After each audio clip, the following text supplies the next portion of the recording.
Okay, thanks, Rick. Okay, just one more second. Okay, good evening, everyone. This is a special meeting of the Montclair Zoning Board of Adjustment. Notice of this meeting has been given in accordance with the Open Public Meetings Act by posting a copy of the notice at the municipal building and also sending a copy of the notice to the Montclair Times and the Star Ledger. We'll start with the roll call this evening. Chair Harrison. Here. Vice Chair Fleischer. Here. Mr. Church. Here.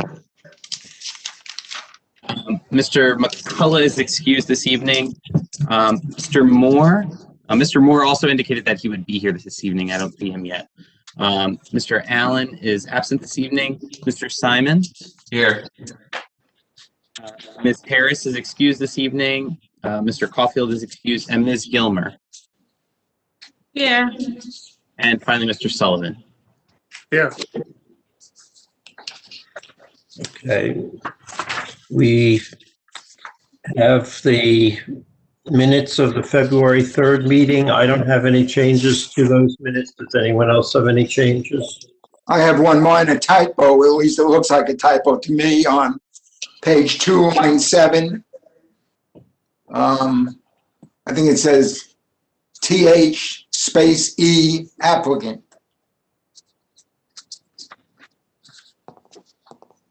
Is that the February 3rd minutes? Yeah, Yes. it's missing a word. Mr. Present for the application was the applicant's attorney. I think that's the required change. No, I was looking for line 7, where it says he noted that the looks like it's TH. Oh, yes, I see here. Yep. And again, on the 10th line, applicant and Mr. don't appear to have any space between them. Yes, got that as well. Okay. Thank you. Any changes to those minutes? Move approval of the minutes as corrected. Is there a second? Second. All in favor, say aye. Aye. Aye. Any opposed? Any abstentions? Abstain. The minutes of the February 17th meeting on page 3, I think. Yes, on page 3, line 16, I guess just so it's consistent with the vote, it should say one board member. And then to keep the tense consistent with the next paragraph, it should be believed. Okay. I did not see that posted. I only saw one set of minutes posted.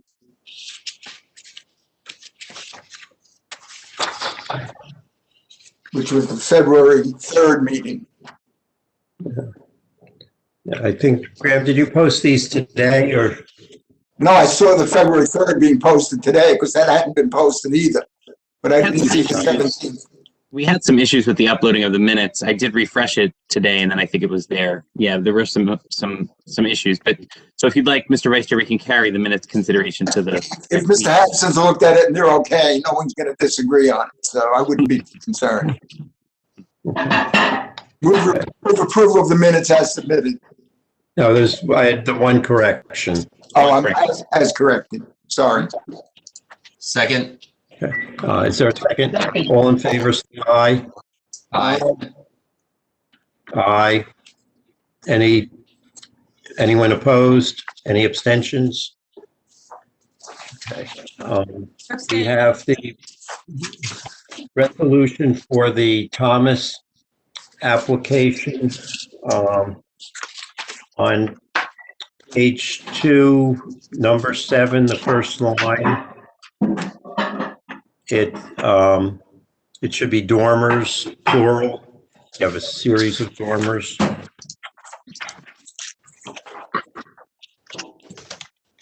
Move approval of the resolution as corrected. Is there a second? Second. All in favor, say aye. Aye. Or any Opposed? Any abstentions? Abstain. Okay. We have the resolution on the Montalto property on Waterbury Road. I don't have any changes. Does anyone else have any changes? No. Move approval as submitted. Second. All in favor, say aye. Aye. Any opposed? Any abstentions? Abstain. And then we have the Plofker resolution for the property on North Willow Street. Are there, I don't have any changes. Does anyone else have any changes? I have a couple of comments on it. On page 2, in paragraph 1, where it says, the barn which is not visible, I believe it is visible from some perspectives on, and I'm not sure why it's needed as part of the commentary. It's not needed. That was part of the applicant's testimony, but if you're not comfortable with that, we can take that out. Okay, I'd appreciate that. The next one says the barn was historically used as a contractor's construction garage.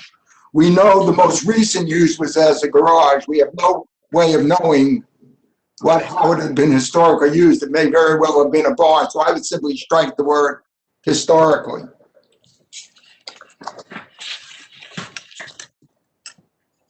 Okay. Any other change?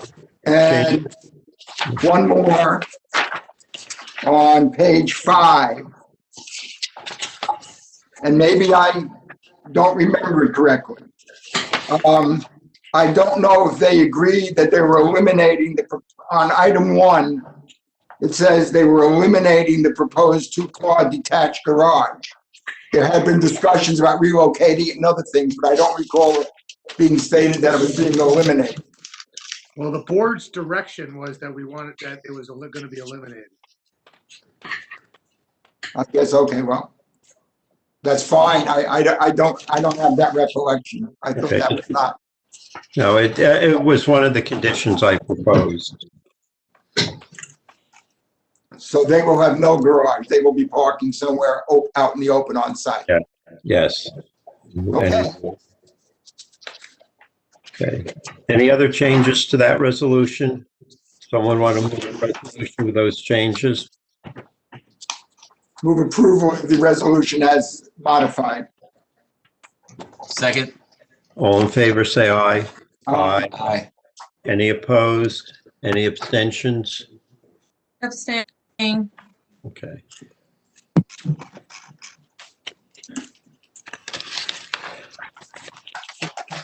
So the first application we have is that of Malgorzata Dolgan, trustee, 79 Mission Street Trust, for property at 79 Mission Street. This is an application for variance or renovation in addition to an existing two-family home.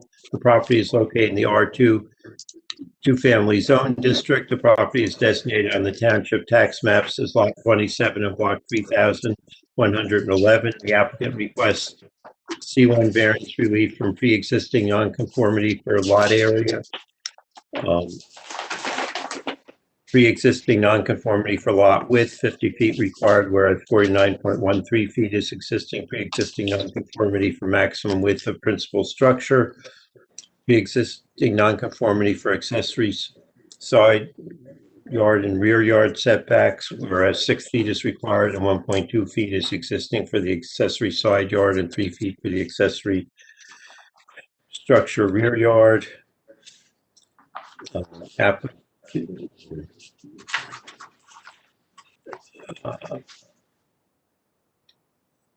the variance requested from the required minimum setback of 1 foot for driveways and 4 feet for parking areas. Are taxes paid? Is the notice in order? Yes. Vettery is here this evening. Ms. Dolgan, is Mr. Viteri here on your behalf? He is, yes. Go ahead, Mr. Grant. Thank you, Chairman Harrison. Good evening, members of the board. John Vettery on behalf of Malgorzata Dolgan, with respect to the property located at 79 Mission Street. This is a continuation of a lot of the redevelopment that you've seen in this neighborhood, taking a lot of the advice that we received from the board on other applications and integrating it into this application. So we look forward to a good meeting tonight. The only change from the plans that you have, and Graham, I'm not certain if the updated plans have made it to the other board members, was the reduction of the size of the dormer to eliminate the number of stories variance. And I believe the picture that's up reflects that. Yeah, this needs to be marked as a submitted exhibit to reflect those changes. Okay, so we'll mark that as A1. Thank you. So what I would like to do is introduce our architect, get him sworn in, and have him run through the plans with you, and then let's see what questions and comments come up from there. Mr. Vetri, is that Adam Lasota? tonight? Yes. All right, Mr. Lasota, would you raise your right hand? Do you swear to tell the truth in the matter pending before the board? Yes, I do. Just state your name and address, please. Yes, so my name is Adam Lasota. My address is 2650 Frankfurt Avenue in Philadelphia, Pennsylvania. Thank you. Thank you, Mr. Sullivan. Mr. Lasota, you've appeared before the board before, but please run down your qualifications and educational and professional experience. Absolutely, thank you. I graduated from NJIT with a professional bachelor's architecture degree in 2012. November of 2018, I received my architectural licensure, first in the state of New Jersey, soon after applying and also being granted a state licensure in the state of Pennsylvania as well. And currently I am in good standing with my architectural license in both states. Great. Thank you, Mr. Lasota. All right. Thank you so much, John. I'll dive right in. So it's great to see you. Let's just let the board qualify. It's an expert architect. Okay, thank you. All right, take it from here, Adam. Beautiful. Thank you so much. Great to see everyone again. So we have another great project for you here. It's at 79 Mission Street. Again, keeping with the themes of kind of the Mission Street, Washington Street, New Street, the Washington and New Street project that we have presented before to the board.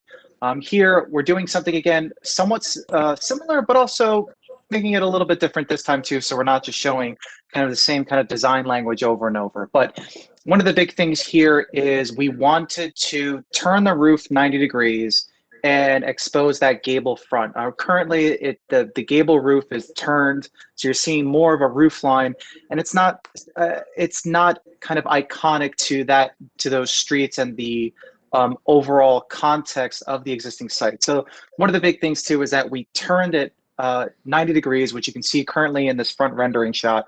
And again, we're doing a fiber cement siding. And here we kind of wanted to play around with the front elevation to show something that fits within the overall context, but is something a little bit modern, kind of a little bit grandeur as well. But one of the big things too is we wanted to incorporate this covering at the entry sequence, which you're seeing here at the front, which is going to be this raw kind of exposed wood, kind of a little bit rustic too, with exposed bolts. And it's going to give a nice little bit of a rustic touch against a backdrop of a very clean, minimalist, modern facade. Graham, if you can go on to the next page for me, please.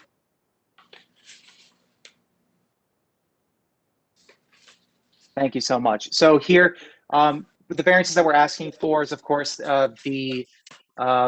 the biggest one is really the continuation of the side setback, the 4.1 feet, which you're seeing there kind of on that top side of the architectural site plan, which that's the existing 4'1" edge that we are continuing on the side. And we want to keep the existing concrete walkway, mainly because we don't want people walking on the driveway, which is on the kind of the lower part of that architectural site plan. There, we extended the addition to not encroach on the 10-foot setback per the regulations. So it's really just a continuation of that existing nonconformity with the 4.1. Also, because of the odd shape of the site, we have to keep the parking kind of tight to that upper lot line. First, and second of all, the existing parking actually goes right to the edge, and currently they park right to the edge. So again, we're keeping that existing nonconformity. Also, we need the space just to be able to swing a car in and out as well. So with that, with the addition on the home, we wanted to create something similar to what we had presented to the board with 10 and 12 Washington Street, where we have a two-family house, which is, it's currently two-family. The first floor is a unit, and then the second floor and the attic, right, the half-story is also currently the second unit. Here, we're doing the same strategy as 10 and 12 Washington Street, where we have a 2.5-story with a finished basement at the front, and the same unit mirrored in the back at the rear. So they each have individual entrances, and they each have identical floor plans. So Graham, if you can go to the next page for me, please. Thank you. So you can see here on the floor plans, the basement plan on the right and the proposed first floor plan. Oh, sorry, the first floor plan on the right, the basement plan on the left. Again, the finished basement, we just want to finish it up, give an area that's both kind of a rec room, or it could be kind of a bigger living room space, because on the first floor plan there, we're fitting a living room, a dining room, and of course, a really nice spacious kitchen. And the big thing too is we want to fit those staircases, kind of, you can see there in the corner as well. And that aligns with the elevations too. We want to be able to bring that, a nice big window there right at the start of the stairs as well, to really bring in that natural light right into the units as well. So if you go to the next page for me, please. Thank you. And you see here on the left, you'll see the second floor plan. Again, here we're going to have 2 bedrooms facing both the street and the backyard with a bathroom. And then, of course, the third floor plan is that master bedroom plan. Now, the big thing here is we did, as John had mentioned before, the exterior dormer was more than 50% what we originally proposed, but we saw the comment from Graham and we wanted to immediately respond and say that, look, our intention was not to have that classified as a full story, but a half story, and we shrunk it in to meet exactly that 50% requirement in order to be a half story, which it ended up turning into a little bit of a nicer plan because we were able to fit a nice bigger master walk-in closet, because I know nowadays everyone is looking for a nice big closet in their homes. And Graham, if you go to the next page for me, please.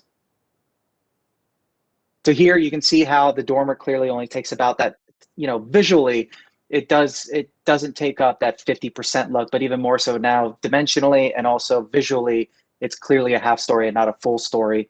And you see here on the front elevation, we have these very big casement windows with those kind of a modern extruded frame to really bring some shading, but really to kind of accentuate the black windows with that black frame against that backdrop of a very beautiful pearl gray James Hardy plank siding across. And to differentiate the dormers a little bit too, we made that into kind of a white color to differentiate it. Maybe a little bit softer this time. I know before when we were at 10 and 12 Washington, we were a little bit harsher with the colors, and I think that project kind of lent itself to that contrast. But here, we're trying to do a little bit of a softer look as well. And then Graham, if you can go to the next page for me, please. And you'll see on the, thank you, Graham. Then you see on the left-hand side, the rear elevation matches the front elevation. Again, we want to make sure that both units get beautiful natural light and it really kind of penetrates deep into the space. That's why we have these nice large windows.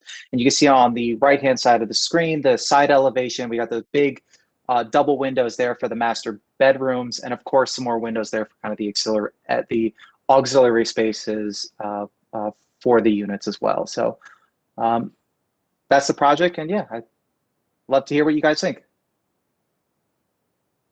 Mr. Fleischer, Thank you, Adam. Just a question here. While not shown on the plans, there is a 2-car garage, and it is the intention of the applicant to reside the garage matching with the home. Just explain that a bit. Yes. So, Graham, if you go to that first page, back to the rendering. Thank you. So you can see in the background, on the back right there it is. Thank you. Beautiful. So back there, there's an existing garage there with 2 garage doors. Again, we want to replace the garage doors with the black color to also mimic the color scheme of the home. And then the siding on that garage is going to be white, the same white siding that we are proposing for the dormers up above that matches the main house. So again, same color language, but we also want to refinish it. We want to make sure that not just the house looks beautiful, but also even that existing garage looks beautiful as well. And just confirming that, so the garage no expansion of the garage, stays exactly as it is and will be maintained for parking and storage for the landlord and the tenants. Correct. So exactly right. The footprint will not change, nor will the structure change. We will be simply maintaining it and recladding it and re-roofing it as well. Terrific. Thank you. I have no further questions of Adam. Okay, Mr. Fleischer, do you have any questions? We look at the site plan again? So that was the second page, right? I believe that's the page, yes. And incidentally, we should mark this as an exhibit because it's different than the plans we were sent. We did. We did, I okay. believe that's, yeah, the elevation is different. The site plan is the same. Can we enlarge that area near the garage area? So it's great, but I don't understand. How do you get into and out of the garage with a car? So right now, currently, we wouldn't be using that parking stall for one of the units. Right now, the 4 parking stalls are kind of 1, 2, 3, 4. Each unit would get 2 of the parking. It's one of those things where if we have to get in and out of the garage, we might have to play a little bit of gymnastics with some of the vehicles. So, but currently the garage wouldn't be necessarily used for parking. So thus parking stall 1 and 2 can pretty much be covering up the entrance and exit into that garage. Right, because we've had issues like this in the past where there was simply no room for vehicles to turn around or do anything. And I'm concerned, my point is it's no longer a garage. It is now a storage building. And if that's what you want to call it, that's fine, because right now, the site plan that's being presented doesn't work. So we can figure out how it's going to be used, but it can't be used as parking because there's no way to get in or out of the garage based on the parking layout you're showing. Alternatively, you can say there are 2 parking spaces in the garage and get rid of parking stalls 1 and 2, and then people can get in and out of the garage. But what you've shown simply doesn't work. So, and that's why we don't want to quantify that the parking in the garage counts towards the total parking for the units. We wanted to make that clear, which I think we did, in that these are the only 4 parking stalls that we are proposing, 2 per tenant. So your interpretation there is correct, Mr. Fleischer. And if those are the only stalls, why can't they be pulled back further from the property line? Especially if you see on that parking stall 1, the very left, you can see that it's a 19-foot stall, and the entrance to that is quite tight already, you know, especially when swinging around from the driveway. If we move it to that full 4 feet, that parking is going to be even harder to maneuver and get into. So really, we wanted to push it. And currently, it's existing where currently the car is parked right up to the edge currently. So it is an existing nonconformity, and really it's because of the odd shape of the site, because of the fact how it tapers and gets more and more narrow towards the rear. If we had to provide that 4 feet, that entrance into parking stall 1 would be almost impossible. Well, I guess my sense is that it's virtually impossible now if there are cars in stalls too. Well, I think also with that parking stall 1, we are providing pavement, you know, even up to kind of the existing garage there. So if parking stall 1 can't do a nice, perfect parking job between the lines, if they have to be on a little bit of an angle, they got the room for it.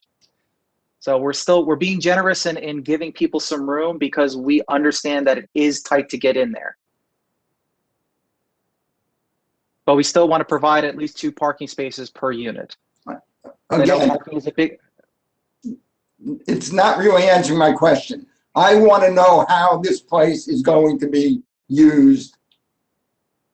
That's the definition I'm looking for. If you're telling me there are no cars going to be in the garage and the 4 spaces meet the requirements, that's fine. I don't want a situation where maybe someone will park in the garage and maybe not, and maybe someone will park between the lines or maybe not. I'm trying to get a defined definition of how this parking area is going to work. Yeah, if I could jump in, Mr. Fleischer, and I think you hit the nail on the head. The parking that was designed for the property is all surface parking outside. So if the board wants a stipulation that parking will not be in the garage, there is a possibility that, and I don't know this to be the case, a tenant has an old classic car that they want to store in there. I have no idea if that's the case. But it would not be used for regular parking. We're relying on the surface parking outside only as it relates to the parking plan for the two-family home. And then the last question is, so there'll be no parking in the garage, in what is called the garage. So it'll be essentially a storage facility. I think that's essentially the way it operates now. The applicant can weigh in here as well. We haven't had a lot of conversation about that, but we're only relying on the parking stalls on the outside. Okay, and then my final question is, does parking stall 1 have enough area if there's a full-size vehicle in parking stall 2 to back up and turn so that the car can go out forward through the driveway? Go out forward in parking stall 1. What I'm saying is, I'm expecting all cars that are being brought in here when they leave to be facing forward as they go out, since there's virtually no visibility until you're virtually at the sidewalk. That's the question I'm asking. Does that car have the ability? Is there a workable turnaround? That's what I'm asking. Yeah. I'm going to let Adam answer that. It doesn't appear that to me, or if it is, it's okay turns. It's that maneuverability, especially for parking stall 1, is going to be difficult, but with a couple of shimmies, they'd probably be able to do it. But it is very tight. Yeah, I'm being advised that it is. They currently operate where they do back out and then head out face forward. That they are able to do it. But I have further information from the. Cars are in there now. Currently, it's using as 4 parking stalls. Yeah, it's fully occupied now. It's a two-family home. And there are four cars that park there? Yes, currently. Okay, I'm skeptical, but I will leave it at that. It's tight, but it's right on the money. Okay. Okay. Mr. Moore, do you have any questions? None at the moment. I'm just listening to everything. Mr. Church, do you have any questions? I had no question. Mr. Simon, do you have any questions? No questions. Ms. Gilmore, do you have any questions? I do not. Okay. And I don't have any questions either. Mr. Viteri, do you have anything further to present? Thank you. I do not, Chairman. Mr. Chairman, if I could chime in, I just had a kind of a question. Did the applicant consider narrowing the width of the spaces? I mean, they're showing 9-foot wide parking spaces. The ordinance does have a provision that allows spaces to be narrowed below 9 feet. That may provide the opportunity to shift all 4 parking spaces over to provide at least a little bit of additional backup area behind space 1. Just a suggestion or a thought if you had considered that. I didn't realize that the code allows that.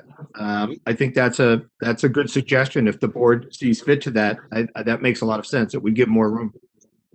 Yeah. And on top of that, the majority of the cars who are going to be using this are not going to be full-size vehicles. They're most likely going to be, 4-door sedans or kind of economy cars and economy style. So I think the 8'6" is not unreasonable at all to provide. So much for the classic Cadillac 73 Fleetwood I was suggesting before. So let's strike that from the record. No, Yeah. if they're driving a 4-door Toyota Corolla, they'll be able to make that K turn out of parking stall 1, no problem. Okay. Yeah, just for the benefit of the board, it's 281-9C. It's in the site plan section, but it does allow for spaces to be down to an 8 by 17 foot dimension. Graham, what's the code reference? 281-9C.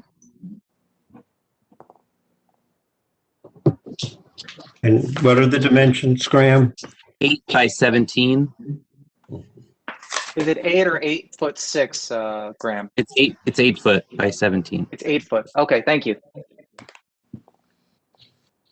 May provide some additional relief, just for the board to consider as far as movement. Yeah, we like it if the board likes it. Okay. Okay. Are there any members of the public who have questions, testimony, any comments whatsoever? If you will have anything you want to say about the application, now is the chance to do that. Okay, so all members of the public joining us in our attendee room, I'll be unmuting all the lines. If you do have a comment or a question on the application, please speak up and state your name, and then we'll unmute you, bring you into the meeting. So at this time, all public participants are unmuted. Yep. If you'd like to make a comment, please let us know. Coverage now with the new is mark your Okay. Last call for any public comments. Okay, Mr. Chairman, I'm not hearing any, so I'm going to remute all the lines. Okay. Mr. Viteri, do you have anything you want to add before we discuss and vote on the application? No, nothing further, Chairman. Okay. We'll start discussion with Mr. Moore. I'm in favor of the application. I think that the owner and architect and the entire team really put some thought into this project. So I think that it will be a continuation of an enhancement on the street. Mr. Church.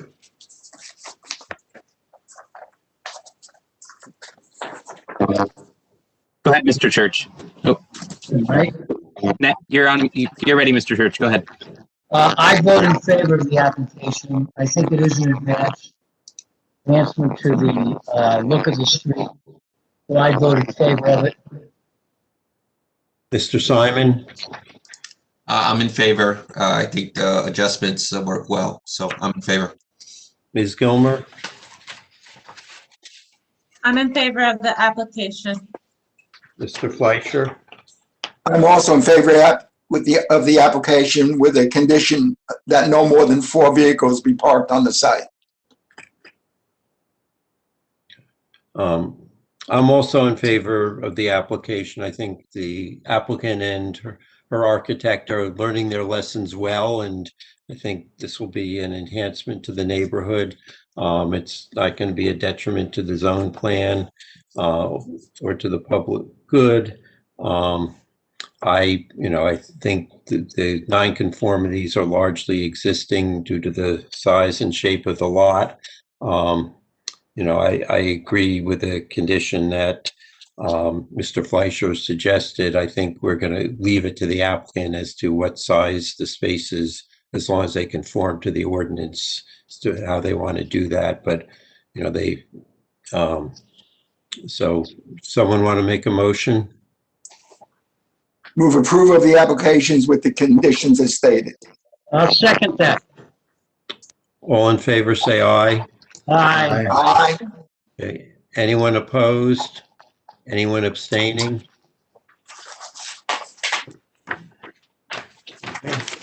Thank you, members of the board. We have an exciting new project coming up. So that's a teaser for hopefully we'll get it submitted in the next couple of weeks.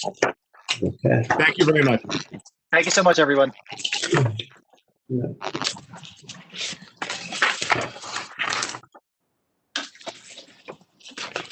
Okay. The next application is that Andrew and Laura Bottone, property at 12 Stevens Street. This is an application for a variance to construct a second floor addition to the existing dwelling. The property is in the R1 one-family zone and is designated on the township tax map, Lot 23 and block 4511. The variance is requested from Montclair Code Section 347-45C1 to permit a side yard setback of less than 6 feet for 1 yard and 10 feet for the other yard. Variance is also requested from Montclair Code Section 347-45C4 to permit a maximum building width of principal structures greater than 65% of the width of the lot frontage. Are taxes paid and is the notice in order? Yes. Is Mr. or Mrs. or both Bottone present? Yes, we are. Hi, yes, we are. Hi. Okay, are both of you going to speak or just one of you? I can speak. One Okay, person. Andrew, would you raise your right hand? Do you swear to tell the truth in the matter pending before the board? Yes, I do. State your name and address, please. My name is Andrew Bottone, and we live at 12 Stephen Street, Montclair, New Jersey, 07042. Okay, do you want to explain the proposed addition to the house? Yes, pass it over to Ryan, our architect, and he will take you through the plans. Okay, so Ryan, your last name is what? Ryan Robertson. Can you hear me? Yes.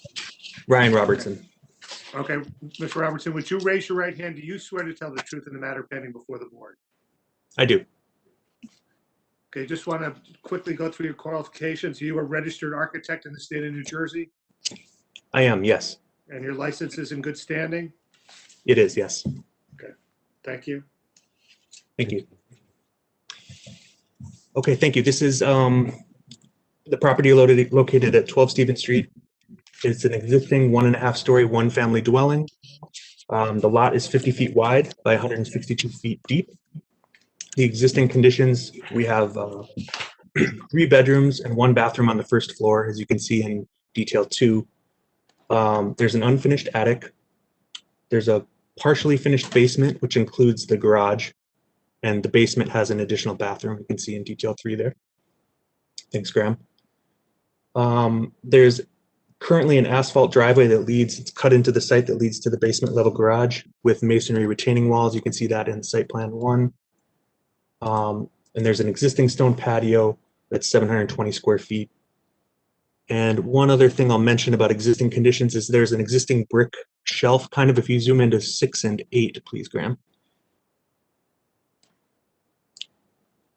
At the front, you can see there's underneath the windows and next to the entry door, there's a 4-inch brick shelf that does not wrap around the building. And you can see it there in 6, you can see the side of it. I just wanted to mention that because that'll come up later in the proposal. The zoning, we're in the R1 zone, which requires 60 feet lot width, but the existing is undersized at 50 feet. The proposal complies with the maximum building height of 35 feet. It complies with the maximum stories of 2.5 feet.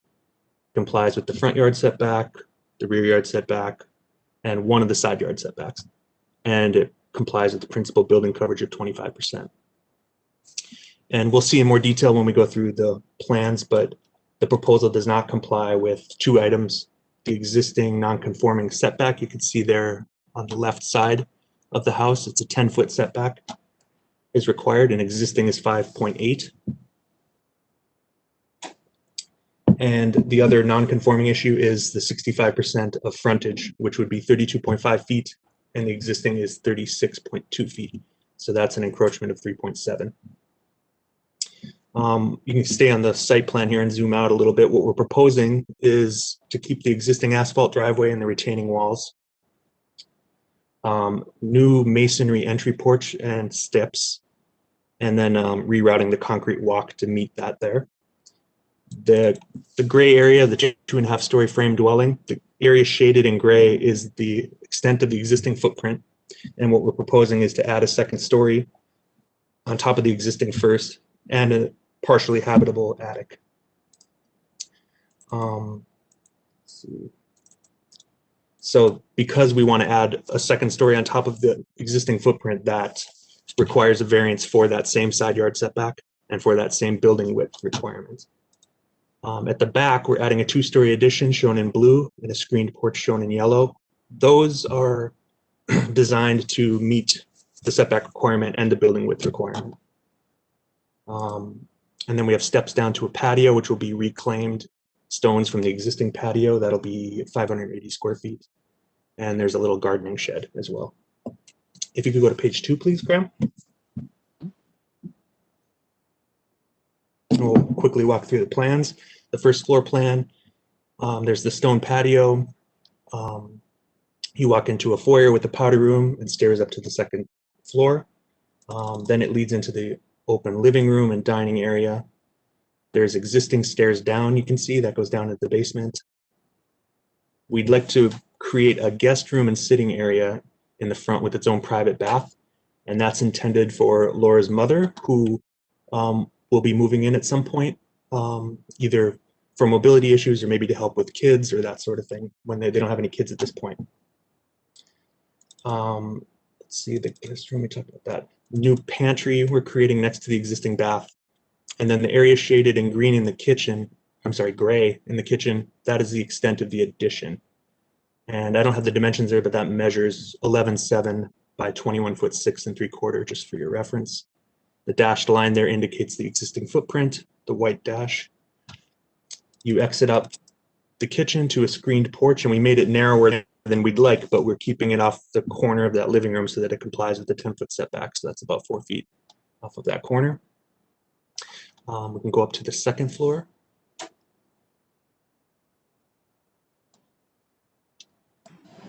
And here, as you go up the steps, you arrive at a hall. You can continue up the steps to the partially habitable attic, or you can go down the hall to the laundry room. We have 2 bedrooms with closets for future children and a shared bath for those children. And then we have a primary bedroom with a walk-in closet and the primary bathroom suite. And the bathroom areas are in the addition. And that's all on this floor. So if you go to the attic, we'll take a look up there. It's mostly, wait till you catch up. Mostly unfinished space. The area above the master suite will be a cathedral ceiling or a tray ceiling of some kind, so it won't be used. We've grayed out some areas for mechanical space and storage, but they would like to create partially finished area for maybe an office or a study area. So in order to get headroom, we've created a little dormer that will face out to the rear. You'll see that better in the elevations. So we can go to page 3 and look at those elevations. Maybe zoom into south elevation, please. Thanks, Scott. So none of the elevations have any proposed changes to grade. There you can see the existing basement level garage. It has kind of a low ceiling in all of the garage, so it's a low door. We replace the door. We're proposing stone veneer on the basement level and kind of where you saw that brick shelf at the front. The reason I brought it up and showed you the side view is it doesn't wrap around the building, but we are requesting that we would just continue this around. There'd be no further encroachment with the stud walls, but we were hoping to maybe wrap around the masonry, which you'll see on the next elevation when I get there. It'd be about 12 feet of a wraparound. We want to extend the chimney and use the stone to match what we're proposing at the basement level. The roof height is 34.6 feet to comply with the zoning ordinance, 35 feet allowed. We're showing new fiber cement siding and standing seam metal roof on a bracket over the entry porch and another standing seam metal roof on brackets over the garage door. You can go to the next elevation to the right there. Should be the west. Yeah, the west elevation. Here you see the stone shelf I'm talking about wrapping around. It's not necessary if you don't like it, but we were hoping to do that. We think it brings down the scale of this elevation. We think it anchors the corner of the building as you approach and just helps bring everything down and give it some visual interest. So the matching planes, there's a note there that says existing wall plane. I'm pointing to the two faces to illustrate that that is not coming at you, even though it looks like it could be. Those will be the same wall, it'll just be articulated with trim. And then at the rear, we have a screened porch. You can see the side view of that. And you can also see up in the attic, you can see the side view of the dormer. And if you go to the next elevation, 3, please, Graham. There you see the rear view of the screened porch and the rear view of the dormer. Second story windows is a bedroom window and a laundry room window. And then the big windows on the second story, that's the master bathroom suite. Below that is the kitchen windows.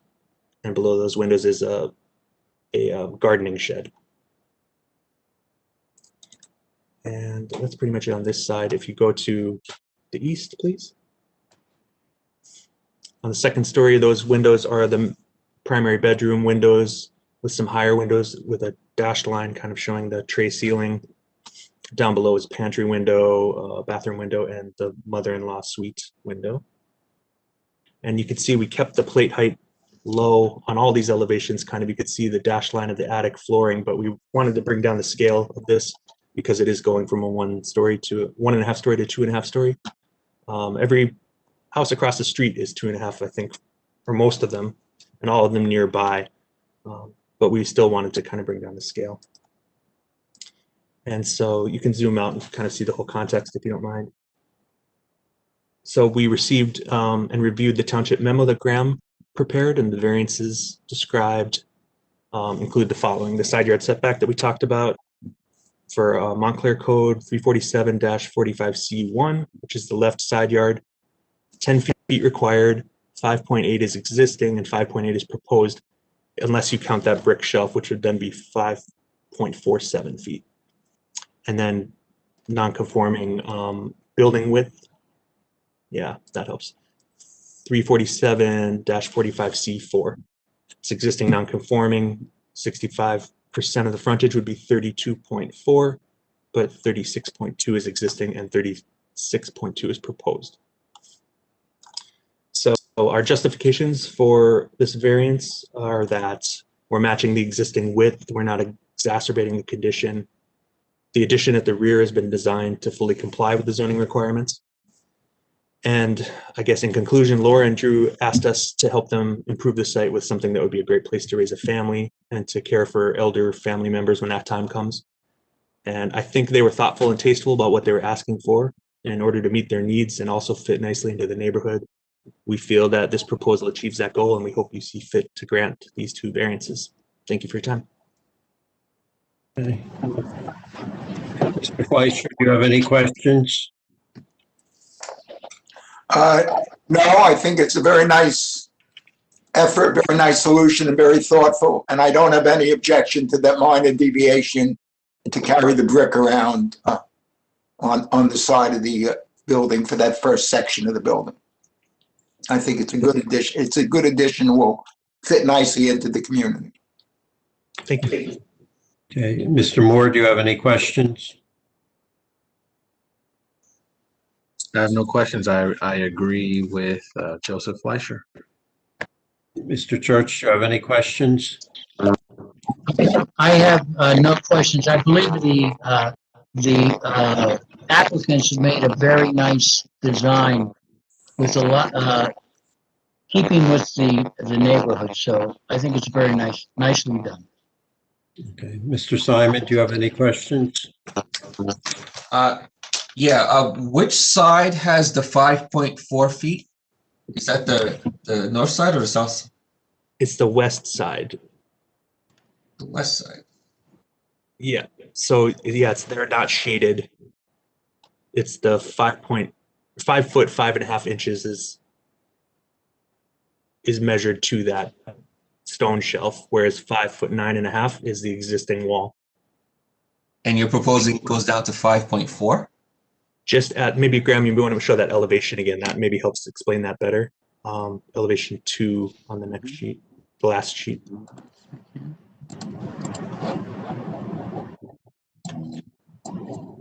That would just happen right at the bottom of this, where that woman is standing. And it says 4-inch stone projection.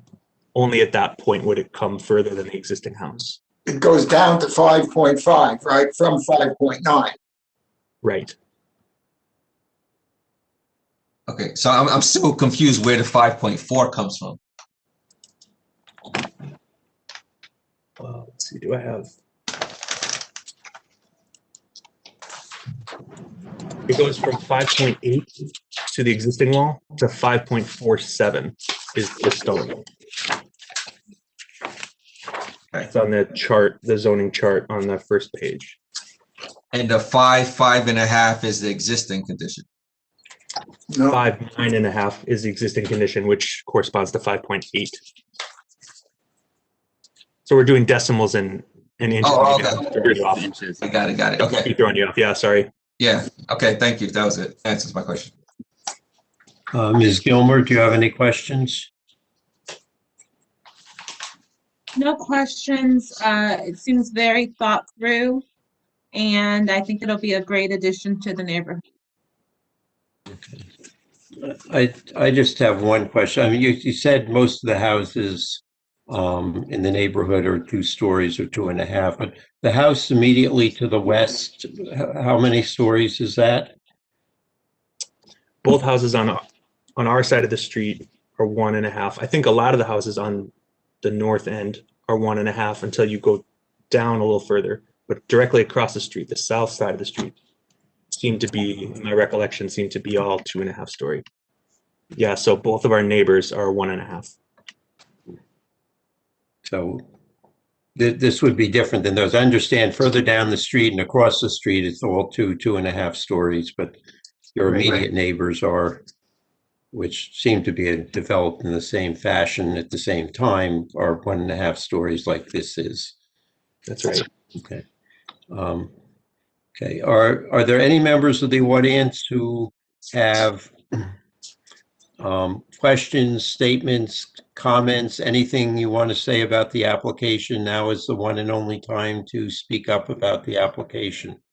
Okay, so all public participants, I'll be unmuting all lines. If you'd like to make a comment, please state your name, and then I'll bring you into the meeting so you can make your comment or ask your question. So at this time, all lines are unmuted. If you'd like to make a comment, please state your name.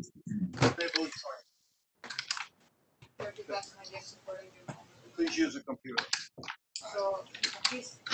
And if you'd like to make a comment on this application or have a question, your name at this time, and then we'll bring you into the meeting to make the comment.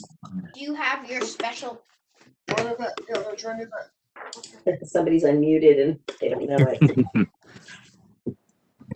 Okay, Mr. Chairman, I'm not hearing any inquiries for a question at this time. What do they think?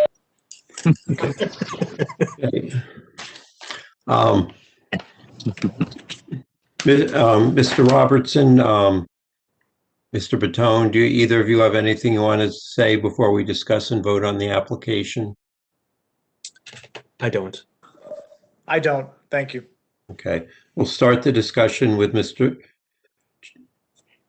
Church.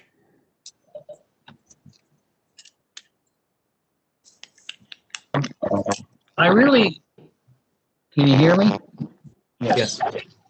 I think that the applicant has made a nice addition to the neighborhood, looking around across the street and so forth, it will blend in. The 1.5 stories or the houses on either end, on either side, are going to be dwarfed by this, I think. But I think that what they've done is thoughtful, and I think it'll add to the neighborhood, and I don't think it'll be a detriment to the zoning plan at all. I believe that it'll fit in to that neighborhood. So therefore, I would be in favor of this application as presented. I have no problem with the wall printing all the way around, and I would vote in favor of it. Okay. Mr. Simon? I'm in favor of the application. Yes, nicely done. Ms. Gilmer? I'm also in favor of the application. Okay, Mr. Fleischer?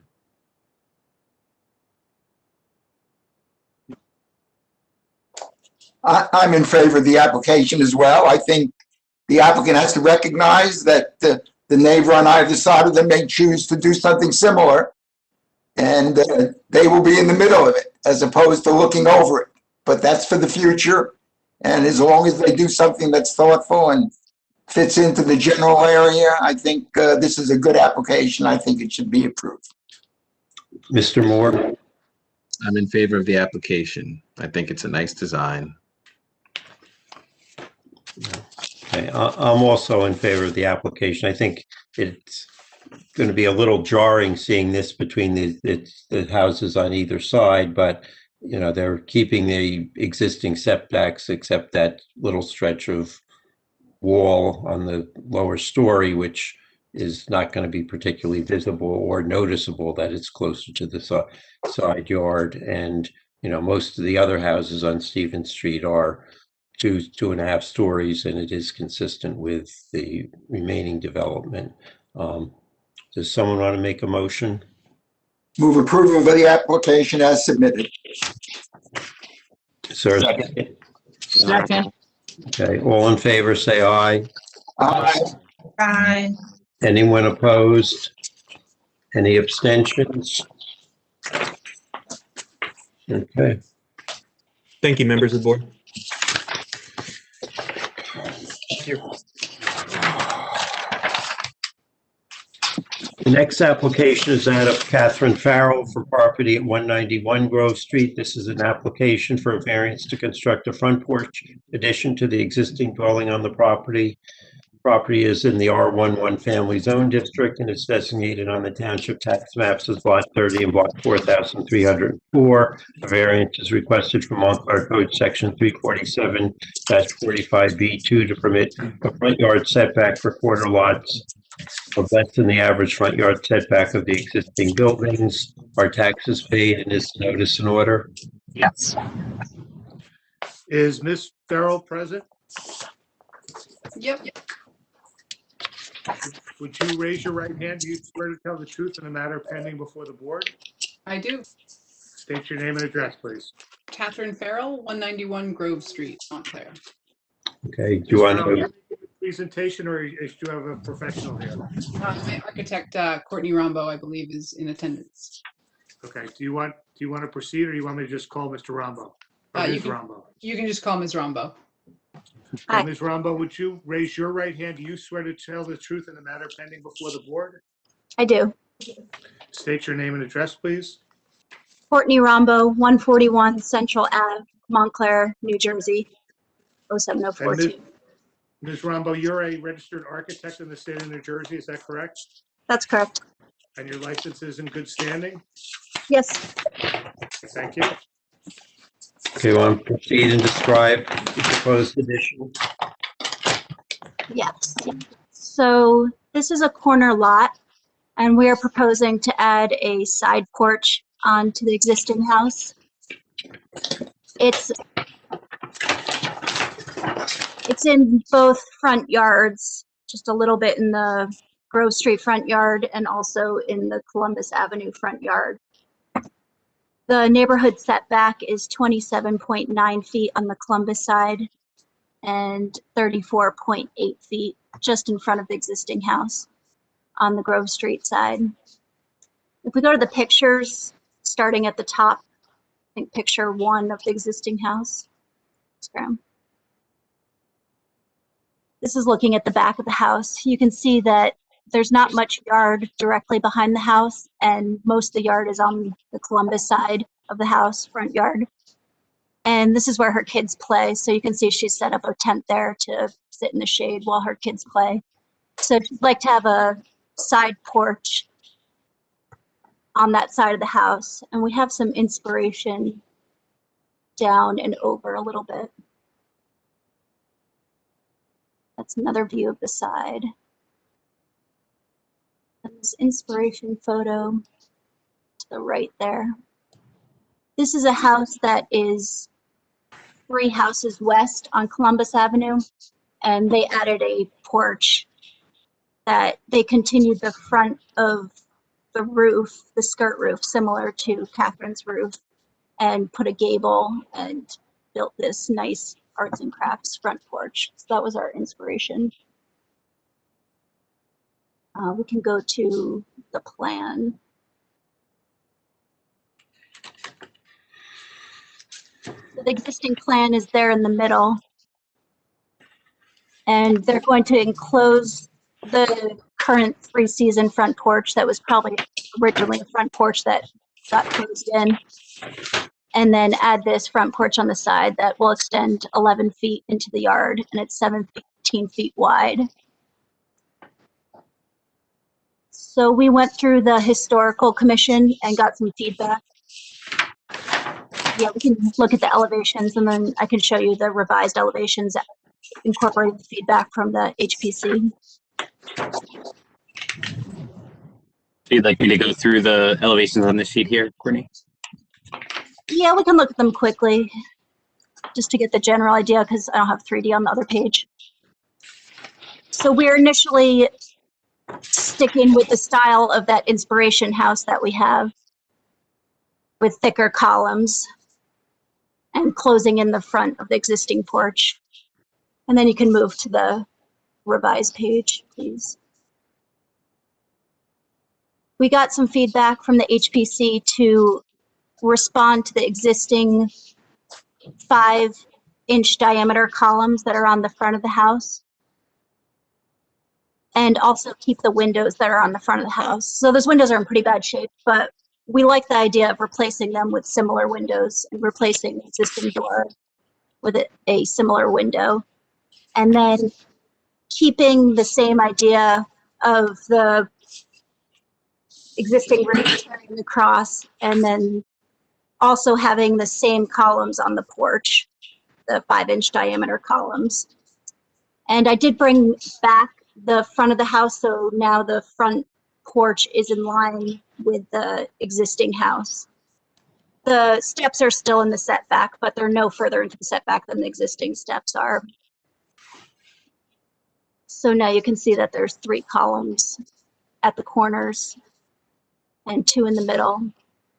Then we can go down to the elevations to see what it looks like. Graham, these are plans that are differ from what was sent to us, is that correct? Yeah, this is an exhibit that needs to be marked as such. Okay, so Ms. Rambos had submitted this. So this will be marked as Exhibit A1. So this is an elevation showing the front. And then if you go down, there's an elevation showing the side.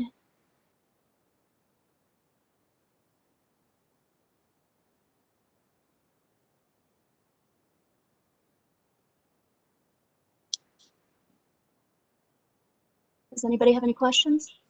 Okay. Mr. Fleischer, do you have any questions? I just want to try to get a clarification relative to the Historic Preservation Commission report. I'm talking about item 2, I believe it is. Can you clarify what was done relative to item 2? I don't have the report. What was item 2? The commission requests that the proposed porch addition be set back from the front wall facade. Okay, yeah. So we tried that, and if we look at the side of the house, Yeah, this one. yeah, we can, if you could zoom in on the bottom left corner. Here? Oh, I see here. Yeah. So if we set it back from the front of the house, it would have created this weird corner where we're stopping the existing porch, and then there's a empty square, and then starting a new porch, and we wouldn't be able to continue the existing roof around, so it'd be kind of chopped up. So we decided to stick with the original inspiration image of the roof continuing across. Graham, do you happen to have that exhibit that I had presented at the HPC with showing more pictures? I do, yes. Actually, I think it's on this page. If you go up, I think there's more pictures of the inspiration house.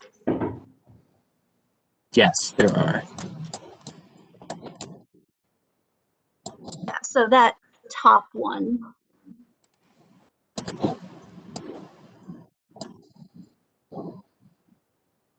You can see in that picture that the existing roof continues across and then turns back.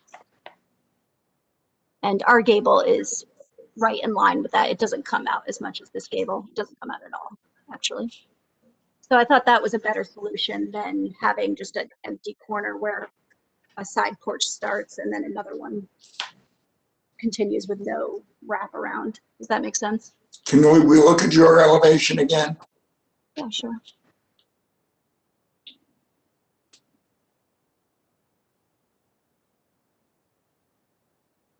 And the reason you didn't, I'd say, reinforce it further by pulling it through a bit further is what?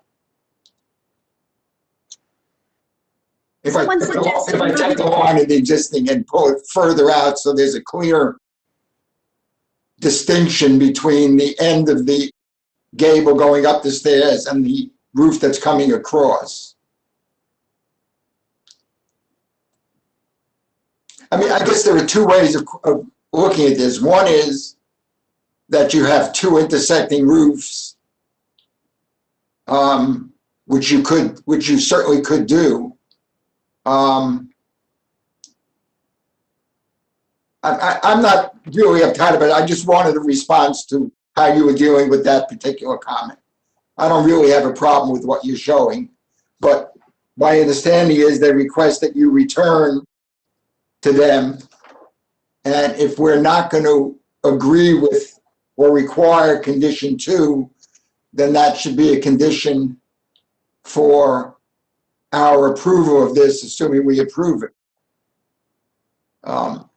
Because otherwise, if we don't take a stand on it, they may try to force you to go back to what they recommended.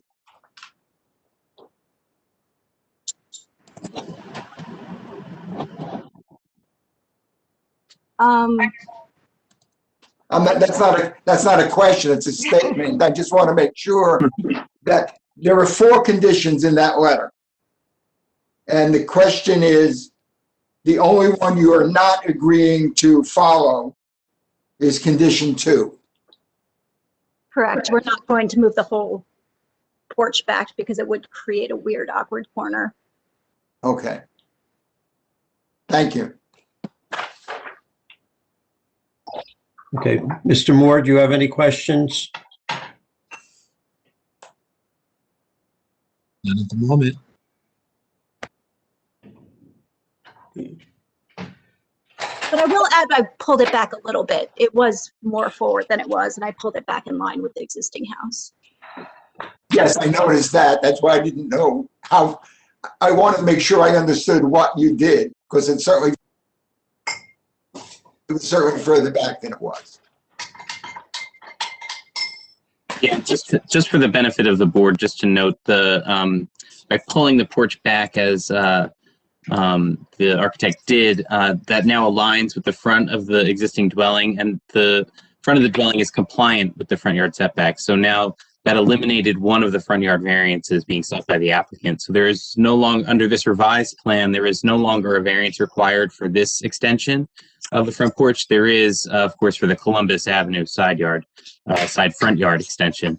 But by pulling the porch back, that eliminated one variance, and open access stairs are permitted to encroach into a yard. So there is no variance required for the front stair. Thanks for that clarification, Grant. You're welcome. Okay, Mr. Moore, do you have any questions?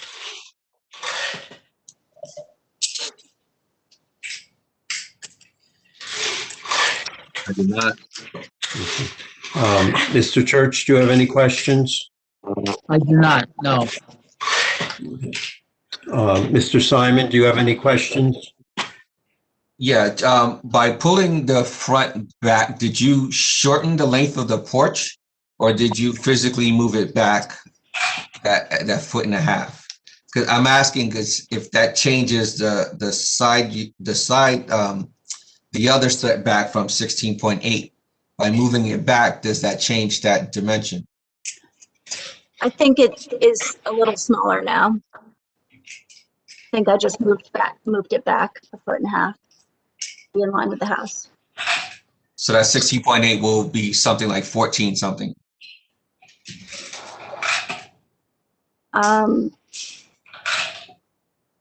If we go to the plan, I can see what the dimensions are.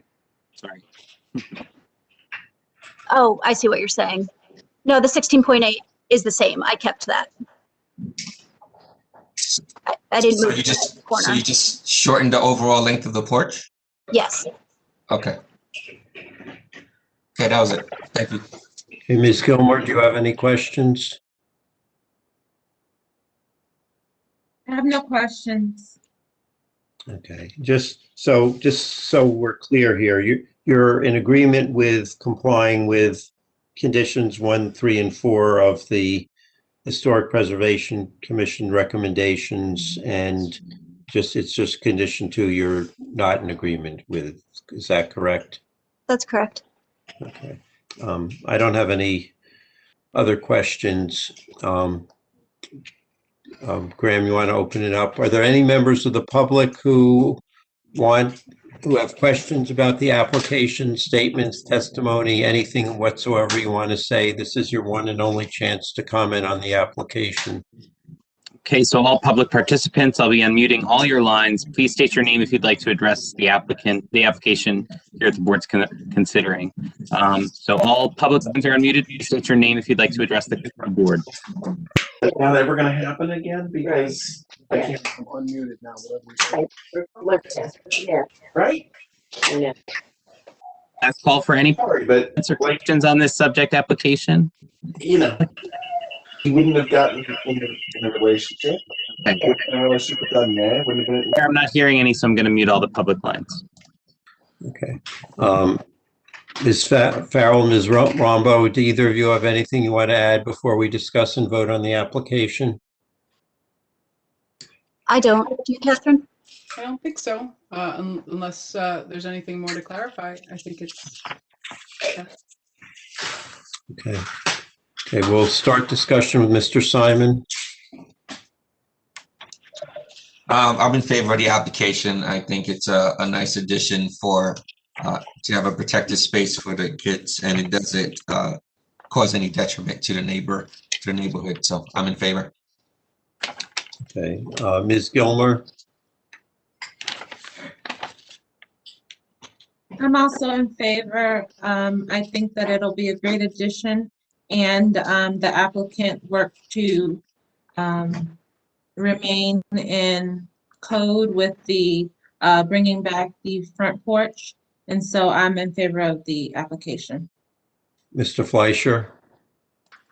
I'm also in favor of the application. I think the site is actually kind of unique given the curvature of Columbus at that spot, as it actually slides back to the other properties on Columbus as it curves off of Grove. So I think the applicants and the applicant's architect has done a very nice job, and I support the design that's been submitted.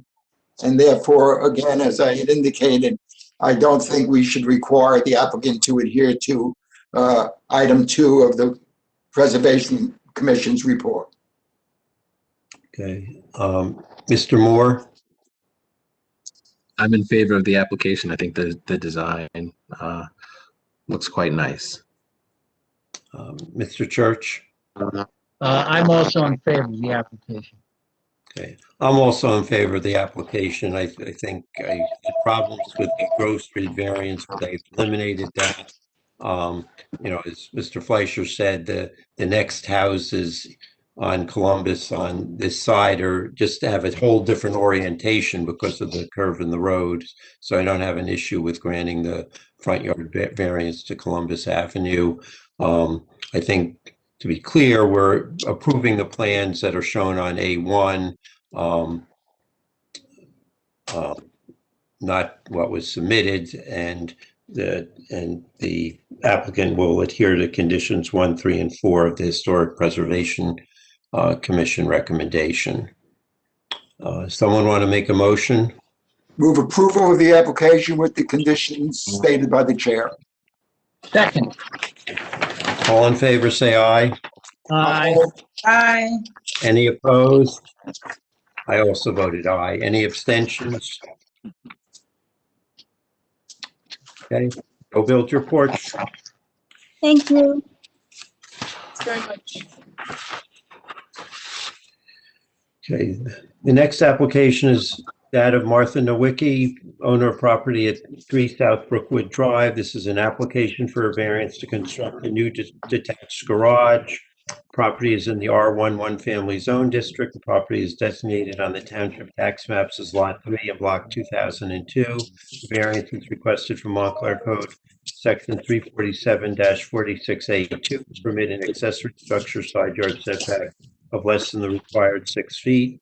Variance is also required from Montclair Code Section 47-46A3 to permit an accessory structure rear yard setback of less than the required 6 feet.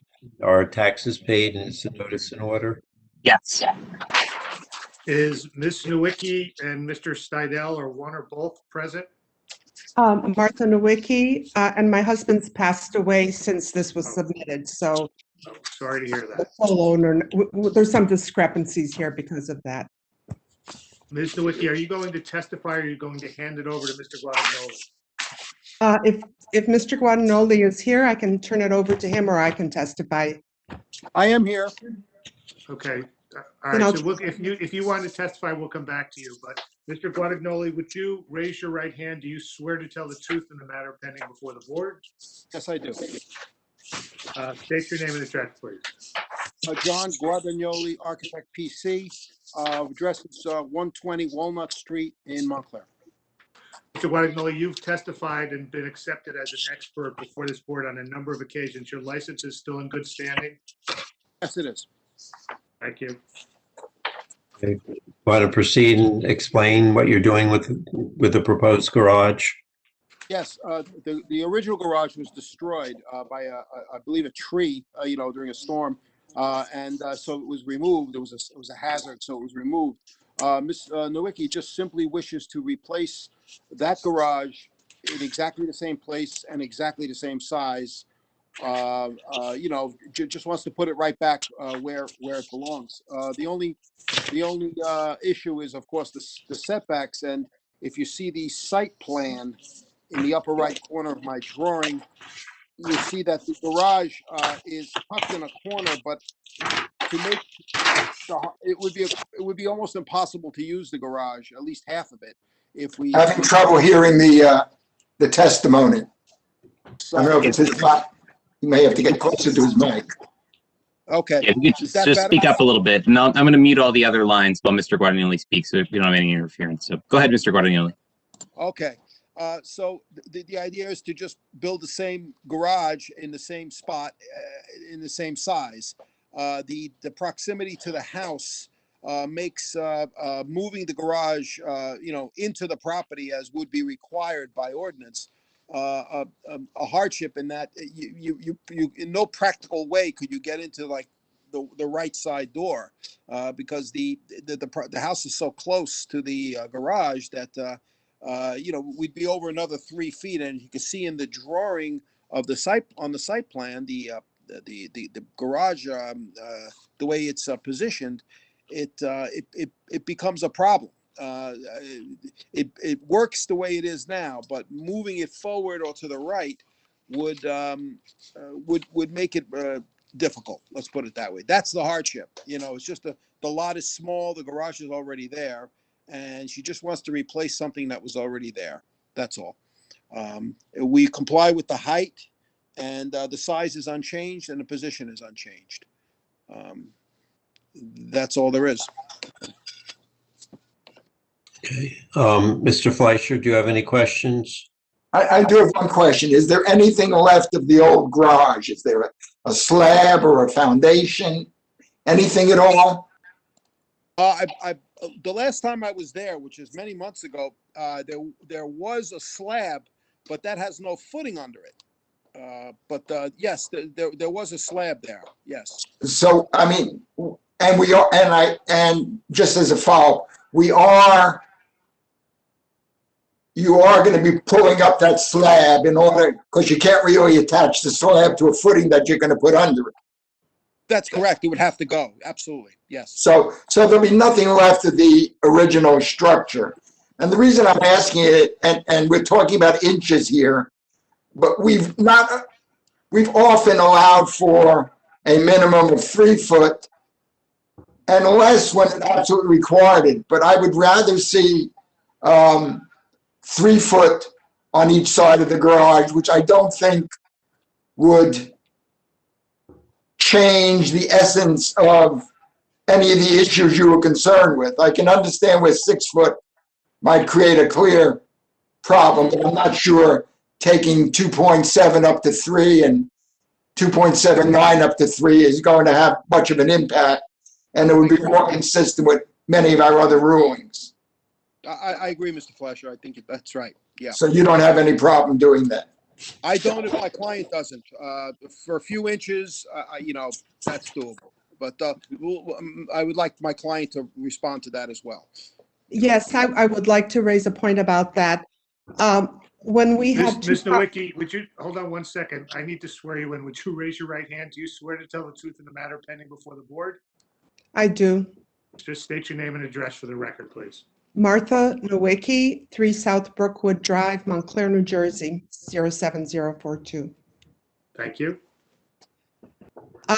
Yes, I would, if at all possible, like to keep the original size of the garage. And the reason is with 2 cars of the garage, we often did have to actually move the mirrors in to on the center post side to get the cars out. And I have a small sedan, so it's just a very, very small garage.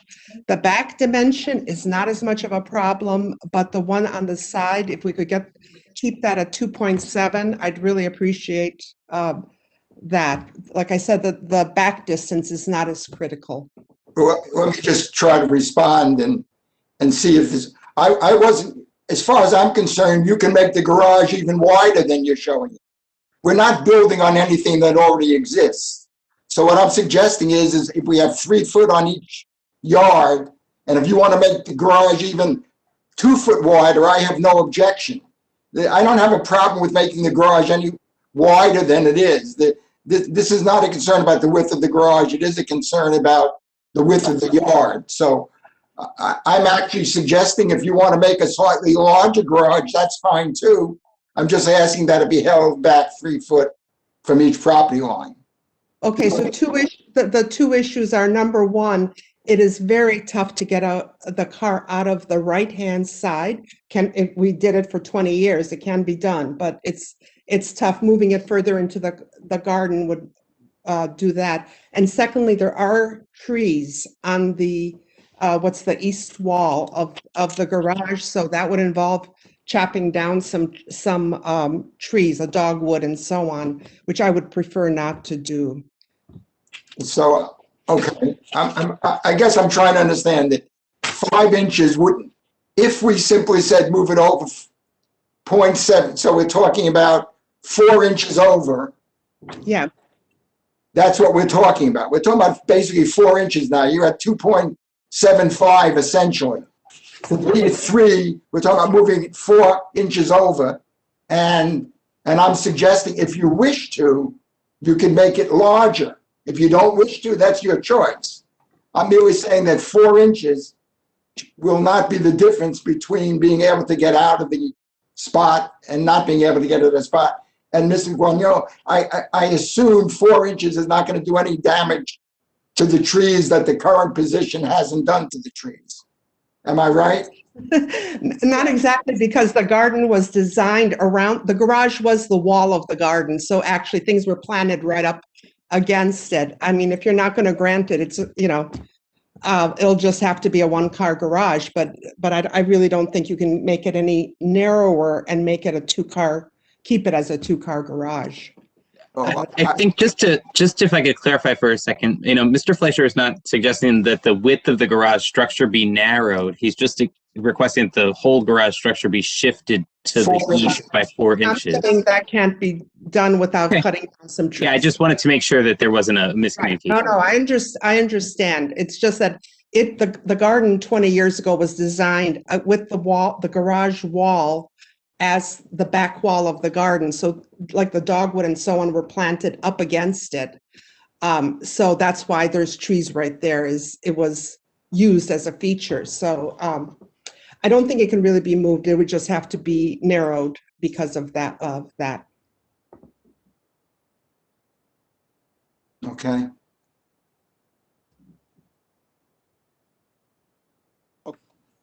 So I have no further questions. Okay, Mr. Moore, do you have any questions?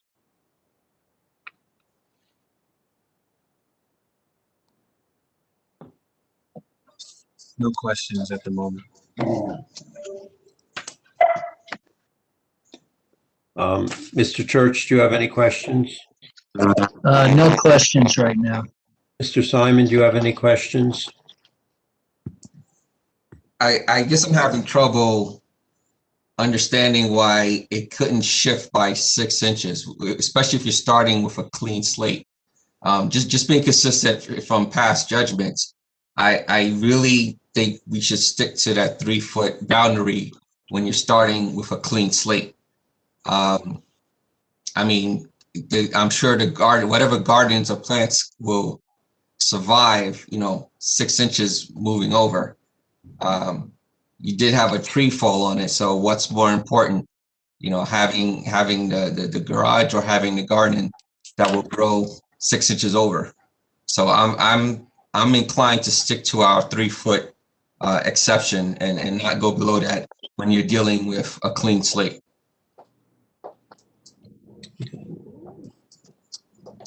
Okay. Ms. Gilmore, do you have any questions? I have one question. So existing right now, currently, there is a concrete block.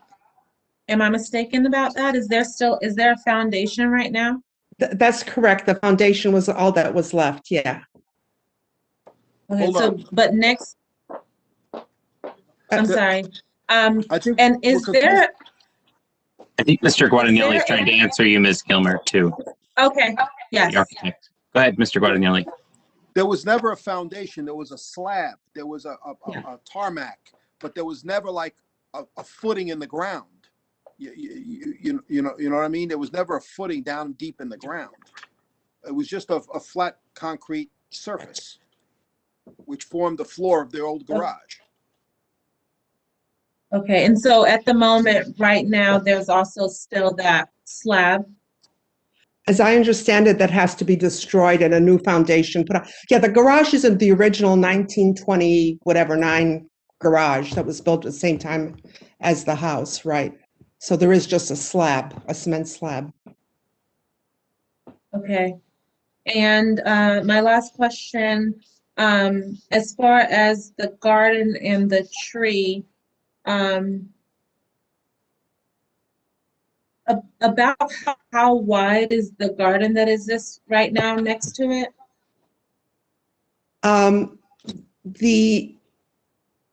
So it's heavily terraced. So the top terrace, which is because there's a 5-foot drop across those 50 feet of garden. The top terrace is about, I'm gonna guess, 10 feet or something before it hits the first terrace and drops down 2 feet, roughly. Okay, so from the east side of from the side of the garage, there's about 10 feet of garden to that wall. Yeah, and then drops down to a kind of a patio level, right? Okay. Okay. No further questions. Okay, let me follow up. As someone who also has a garden on the side of his garage, I want to understand. First, let me ask Mr. Guadagnoli. Do you know if the existing garage had an equivalent roof to what you're showing here? I do not. I never saw the original garage. Okay, Ms. Nowycky, do you know how which direction the roof went on the existing garage? The prior garage. Yeah, the prior garage, that's the orientation of the roof, but it was lower. I think this is 15 feet and there was no window. Okay, It's just a double door, yeah. But did the roof extend out beyond the side of the Yeah, by about garage? roughly 6 inches or so, 5-6 inches, yes. And, since I have the same situation, the plants have to be away from that overhang because then they're not getting any rain. And is your garden something similar to that?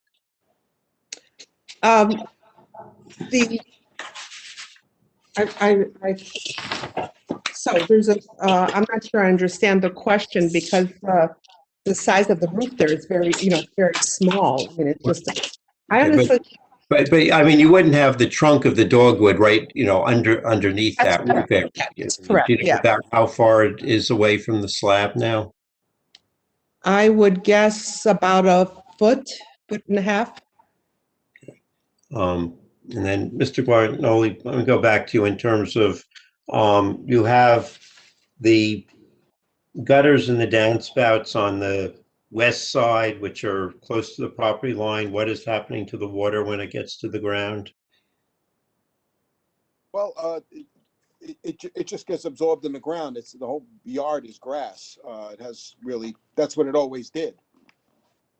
No, I guess one of my related concerns is that, it's usually difficult to grow anything in that narrow strip, and which makes it more likely the water is going to run off. You have the advantage because it's kind of sloping up there, but I guess, I would prefer it to be direct, once it's getting to the ground, you direct it going towards the front of the property rather than going towards the neighbors on the west side.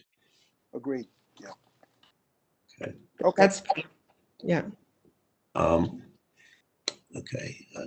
And Mr. Guarnoli, I guess when you dig up the existing slab, how far are you going to have to disturb around it in order to accomplish that? Well, And then to put in the new footings. Right. In reconstructing new footings, there's going to be disturbance all around because a machine has to come in and dig out a 2-foot wide footing. And that inevitably, causes disturbance to, a couple of feet or at least around the perimeter of the garage. So the garden will be affected. Anything within 2 or 3 feet of that new garage will be affected. It'll be, it'll be disturbed. It will. So it's not a matter of like cutting a cake with a knife. It's less surgical than that, and so there will be some disturbance around the structure. Yes. Okay. Are there any other questions from members of the board? I'd like to ask one other question of the architect, and it's also for obviously for the applicant. This is a narrow garage. The doors are 8 foot. Okay? Is there any reason why you're continuing to have 2 doors when you could certainly have 1 door for that entire lift and make it a lot easier by not having that center post for this applicant to get both in and out of the garage? Is there a reason why you still want to keep it as a 2-door garage, which is a narrow garage to begin with? Mm-hmm. And as Mr. Harrison said, on top of that, to get your footings in and everything, anything within 3 or 4 feet of that existing wall is going to be destroyed. So I'm not sure about the garden, but it's not going to be there once the footings go in. So I would still feel a lot better if we move this thing over a couple of inches, and then you could decide how big you want the garage to be. But I'm at least suggesting that you consider going to a larger single door for the entire garage. That will make life a lot easier for the applicant getting in and out. 8-foot doors are really tight when you're trying to drive in and out. Yeah, I agree with that. So that would be my suggestion on this, as well as the 4-inch move I'd like to make over, because I think anything that's within 3 or 4 feet of that current wall of the garage that's near the garden is going to be destroyed by the excavation. So I leave it to you to work that out and make sure the applicant is fully aware of the disturbance that's going to take place near that garage. That's all I have. Thank you. Okay. And just one other thing. I mean, you have the proposed door on that east side of the garage where, presumably there wouldn't be a garden immediately in front of the door, so you could walk in and out. Okay. Any other questions from members of the board? Okay. Are there any members of the audience who have questions about the application, testimony about the application, anything you want to say? This is your one chance to comment on the application. Okay, so all members of the public, your line will be unmuted. If you have a question or would like to make a comment, please state your name and then I'll bring you into the meeting. Members of the public are now unmuted. And state your name if you'd like to make a comment.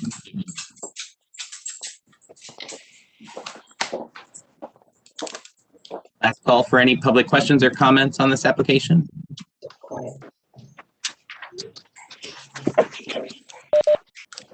Mr. Chairman, it sounds like there are no public questions or comments. Okay. Mr. Guardanoli, Ms. Nowycky, anything further you want to say before we discuss and vote on the application? No. Not me. Okay. Okay, we'll start discussion with Ms. Gilmer.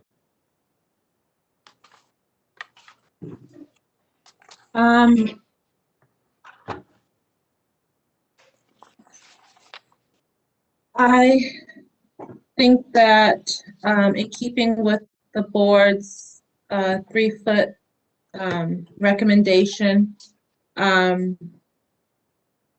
move to approve of the application with the condition that the garage be moved to the 3-foot, moved over 3 feet. Okay. To meet the 3-foot that we've been opposing. Okay. Mr. Fleischer? I'm also in favor of the application with the condition that the side and rear yards both be set at 3 foot. Okay. Mr. Moore? I'm in favor of the application with the restrictions stated by Ms. Gilmore and Mr. Fleischer. Mr. Church? I am also in favor of the application with the proviso of the 3-foot setback be adhered to. Okay. Mr. Simon? I'm also in favor with the 3-foot conditions. Okay. I'm also in favor with that condition. I don't think this is basically where the garage was with a slight shift, and to justify granting the 2 variances, and it's not going to result in a substantial detriment to the public good or substantial impairment of the zone plan. And given the lot size and where the existing driveway is, conforming location would clearly be impractical at best in terms of being the usability of the garage. Okay, does someone want to make a motion? Move approval of the application with the conditions stated by the chair. Second. All in favor, say aye. Aye. Any opposed? Any abstentions?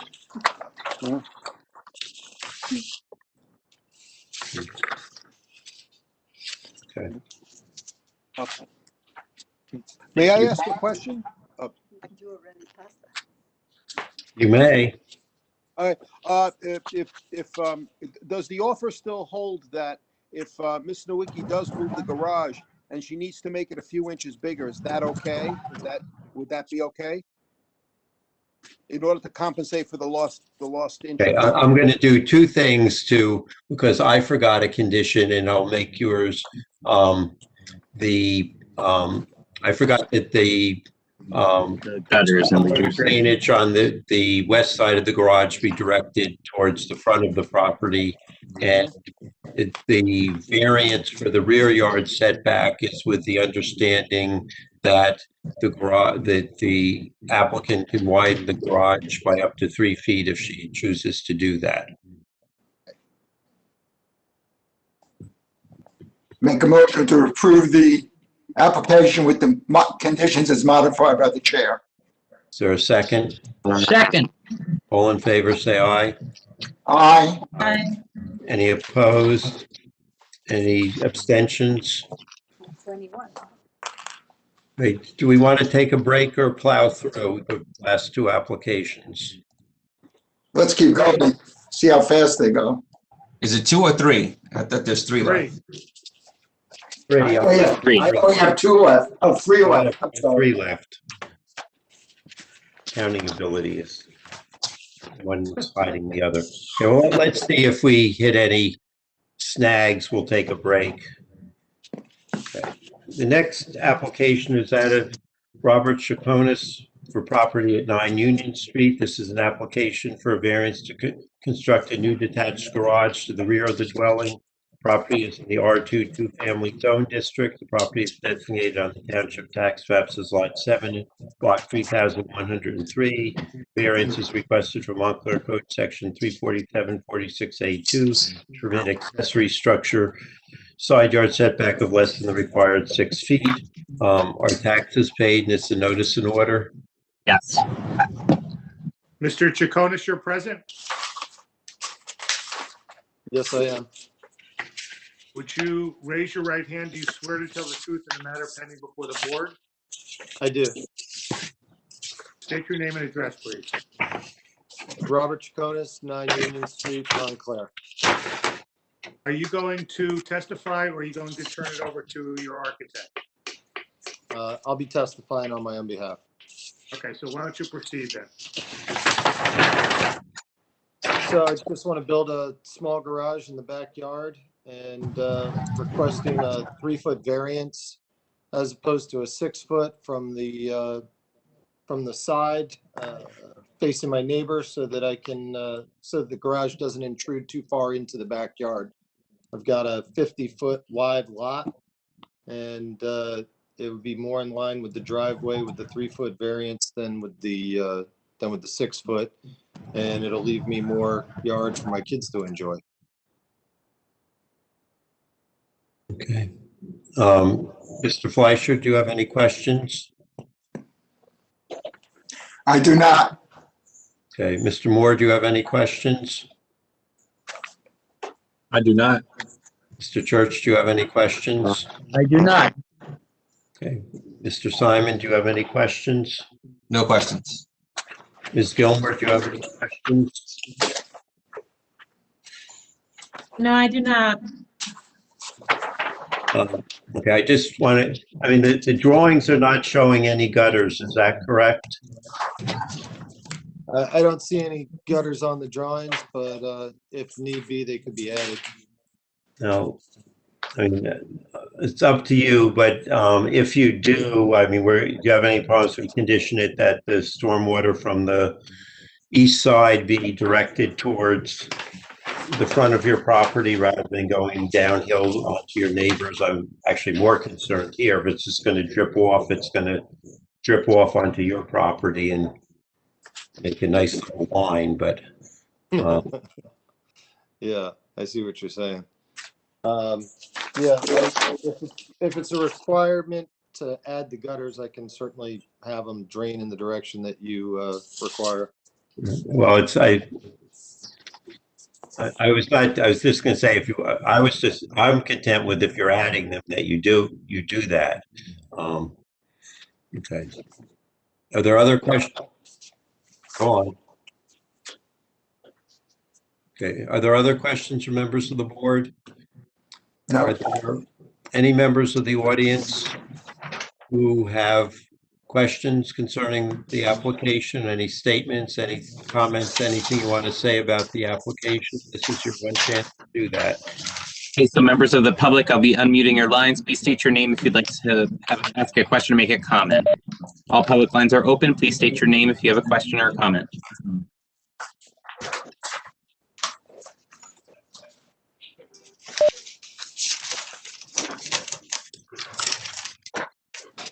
Any member of the audience with a public question or comment, now is the time.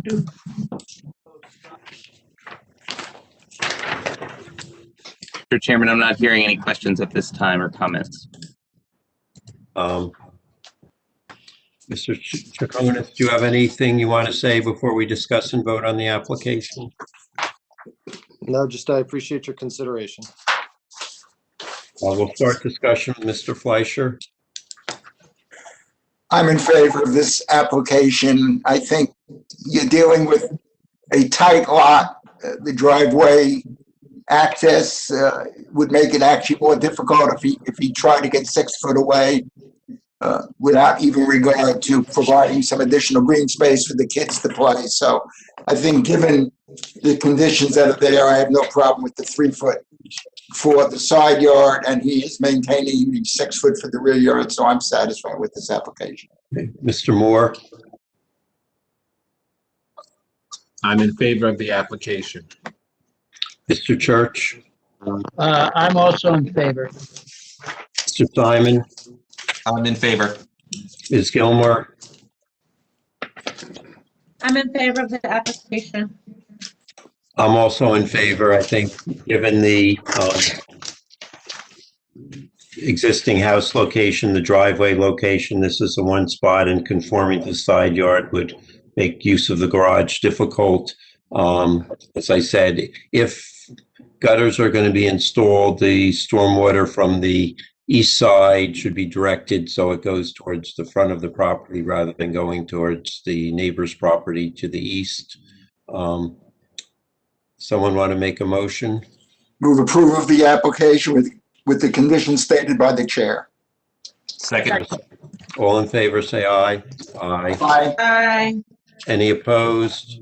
Any abstentions? Okay. Go and build your garage. Thank you very much. Appreciate it. Okay. The next application is that of Shante Palmer for property at 409 Orange Road. This is an application for a variance to construct in addition to the existing dwelling. The property is in the R11 family zone. The property is designated on the township tax maps as Lot 7, Block 3904. A variance is requested from Montclair Code Section 347-45B2 to permit a front yard setback for corner lots of less than the required 25 feet or the average setback of the existing buildings, whichever is greater. A variance is also requested for Montclair Code Section 347-45C4 to permit a maximum building width for principal buildings of greater than 65% of the width of the lot. Variance is requested from Montclair Code Section 347-45E to permit a maximum building coverage of greater than 25%. Are taxes paid, and is the notice in order? Yes. Is Shante Palmer present? Yes, Ms. Palmer is here. Yes, Okay, would you raise your right hand? Do you swear to tell the truth in the matter pending before the board? I do. Just state your name and address, please. Shante Palmer at 409 Orange Road in Montclair. Ms. Palmer, are you going to testify or do you have a professional here? I am a professional here. Okay, who is that? Mr. Mark Best and Thomas Reynolds. Okay, well, which one are we going to call first? Mr. Mark Best. Okay, Mr. Best, are you present? Yes, I am. Would you raise your right hand? Do you swear to tell the truth in the matter pending before the board? Yes, I do. State your name and My name is Mark, M-A-R-K, last name Bess, B-E-S-S. and your address. 115 Park Street, Montclair. Mr. Best, you're a registered architect in the state of New Jersey, is that correct? That's correct, sir. And your license is in good standing? Yes, it is. Thank you. We can proceed. All right, thank you very much.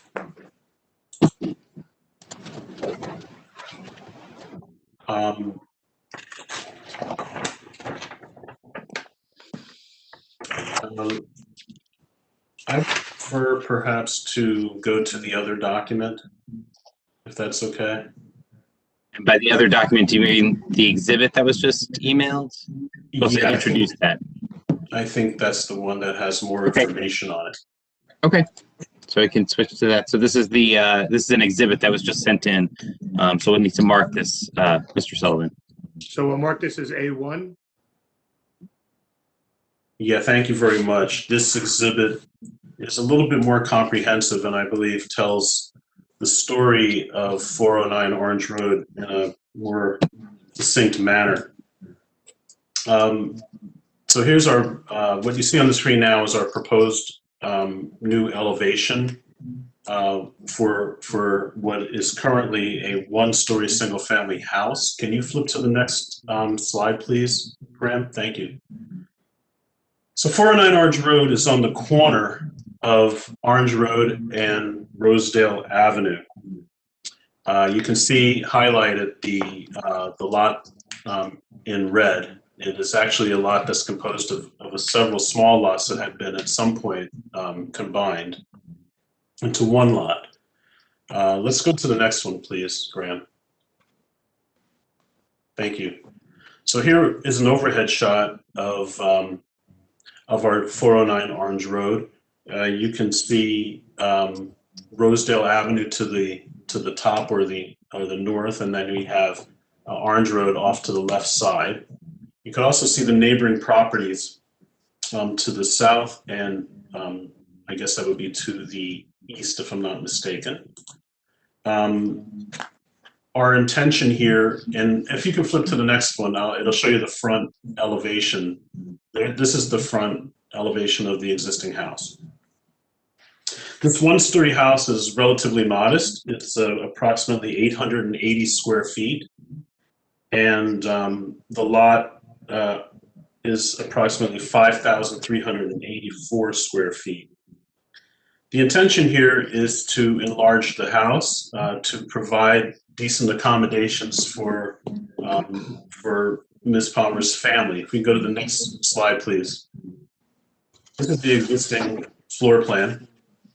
The main entry is off to the left, which brings you into a 244 square foot living room / dining room. The kitchen is 89 square feet, under 90 square feet, and the house features 1 bathroom and 3 bedrooms. So this is the extent of the house right now. Ms. Palmer has growing children with the single bathroom, a very small kitchen. The stair goes down to the basement. It lacks storage and it's extremely cramped right now. If we could go to the next slide, please. Okay, so on the left we have the survey, the existing survey. On the right, and you could zoom into the site plan a little bit if you don't mind, Graham. Thank you. You can see our proposed addition to the house. We want to bring a 732 square foot addition to the front onto towards Orange Road with a small porch, and wrap a small piece along the Rosedale Avenue side, which really kind of outlines almost an L-shaped block. This is a single-story addition, so we're keeping the house at 1 story. But this addition allows for a much improved floor plan layout. If you don't mind going to the next slide, and you'll see the existing condition versus the proposed. In the proposed addition that we're bringing forth, we're giving our client a nice enclosed porch area, a much needed and enlarged living space. We're going to now have a living space that's about 634 square feet versus the 244 square feet that she currently has, with a dining table and an appropriate kitchen, a small pantry. And then in the lower part, we have a master bedroom, master bath with an additional half bath and a master bath with a walk-in closet and a little bit more storage. So in order to make this work, and what I'd like to do before we get into kind of the specifics, let's go to the next screen and take a look at some of the elevations that we're proposing. We're giving the house some kind of a contemporary look. Right now, it has just the linear kind of gable, 2 gable ends ranch, and we're trying to introduce something with a little bit more of a contemporary styling to the front, to the side and rear of the house. We're going with a smooth stucco finish with casement windows, the enclosed porch with a little bit of an overhang, a railing, and we're continuing that treatment around the other elevations of the house. If you go to the next one, Graham, you'll see the side and rear elevations. So we have some variances that we need to address. We can go to the next one, please. Specifically, we're going to need to, we're appealing to the board for permission to deal with our front yard on Orange Road and our front yard on Rosedale Avenue, which we are now not compliant with regards to this design. We also have a non-compliant condition with regards to the building width on the Orange Road side, and finally with overall building coverage on the site. Let's go to the next one, and hopefully we can address this to a little bit more of an extent. Let's look at the front yard for a moment. The required front yard on Orange Road and on Rosedale is 25 feet. That's the requirement. Our design proposes 8.2 feet on Orange Road and 10.4 feet on Rosedale Avenue. What we did was we took a look at the two neighboring properties, and we ran a line. The broken red dotted line establishes the setbacks of the neighboring properties on Rosedale and on Orange Road. We are consistent, and if we include the porch, of course, we need to work consistent with the two neighboring properties on Orange Road, and we are actually further back than the two neighboring properties on Rosedale. They're at 8.2 feet from the property line, 7.3, and we're proposing 10'4". We're proposing 8'2". That just touches our porch, and the other neighboring properties, one's at 8.9 and one's at 7.4. So we're relatively consistent with those, and a little bit better by a couple of feet with regards to the front yard setback on Rosedale Avenue. With regards to building width, we have a situation on Orange Road where the required building width is, I believe, 39. Let me just check my chart. I'm sorry, I just clicked away from it. Yes, the required building width on Orange Road is 39, and we are at 43 feet on building width on Orange Road. So we can take a look at our next. Can you slide the screen over a little bit there?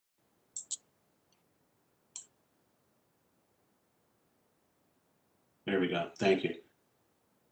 So again, we can kind of see how our property, with regards to building width, compares to the neighboring properties. We are seeking approval for that variance.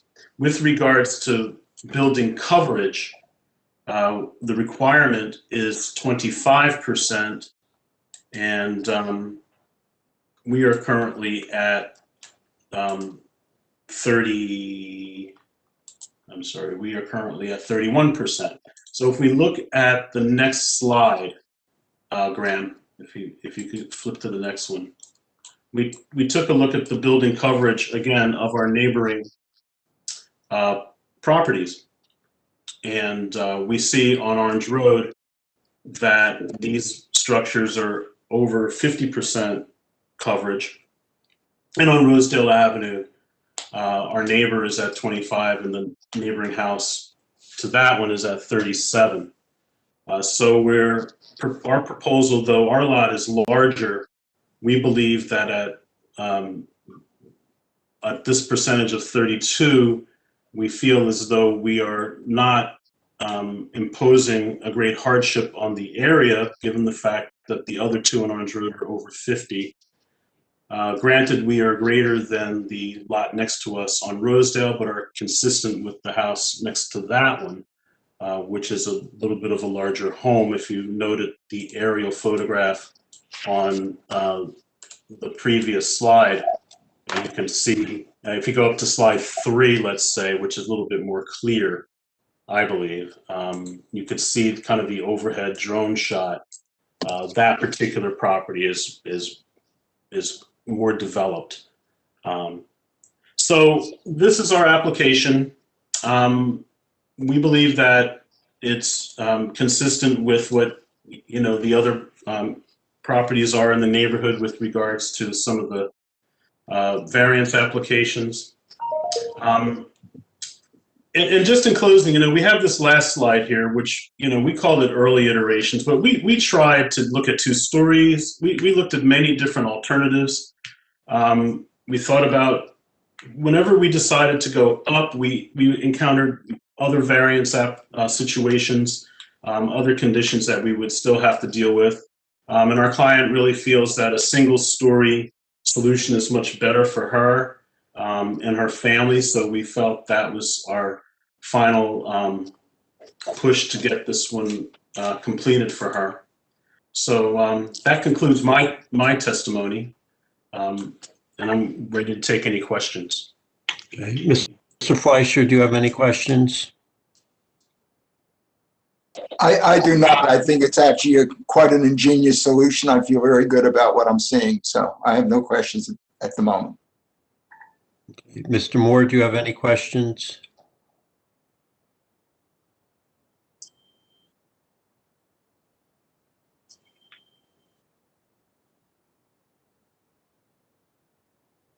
Mr. Moore?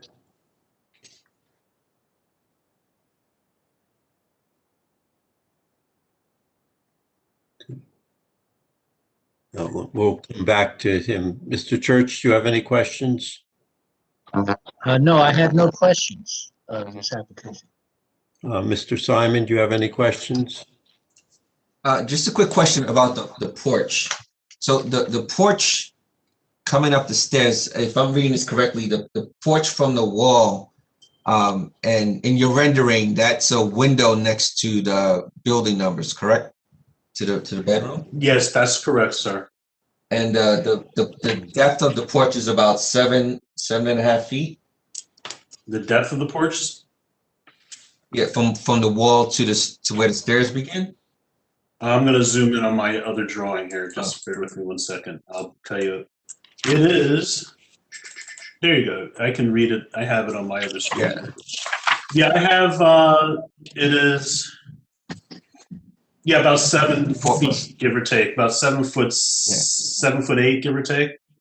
Yeah, I was just wondering if that could be shortened to reduce the front yard setback for Orange Road, but I don't know if that would work if you have any room to play with. So that was my only question, if you played with that sizing on the depth of the porch to kind of give it more of a setback for Orange Road.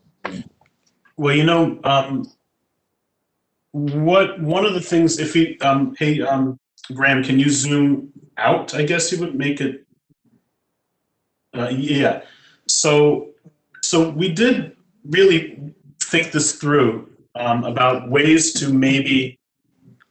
One of the things that we were most concerned about was building coverage, to be honest with you, because we were over. And we thought, well, if we shrink, maybe we shrink things. But even if we did, we're looking at 31 feet from the corner of the porch to the end of the living room. So for every foot that we try to squeeze, we're getting a 31-foot credit in terms of front yard, lot coverage, et cetera. It really becomes a fraction of a percent that we would be gaining. And I really think having that little extra space, that little bit of a deeper porch, she has growing boys, that really helps navigate getting into the house. I didn't see the overall, if we could grab a lot of space, I'd say fine. If it was really something that would make a big difference, I would say, yeah, why not? But I think we're a little tight there. Okay, thank you. Ms. Gilmore, do you have any questions? None at the moment. Okay.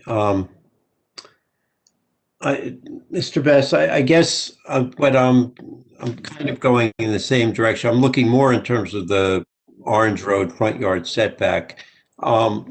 If the porch kind of goes into, it opens into the house into what I'll call empty space. I assume the door to that's a closet there on the right as you go in.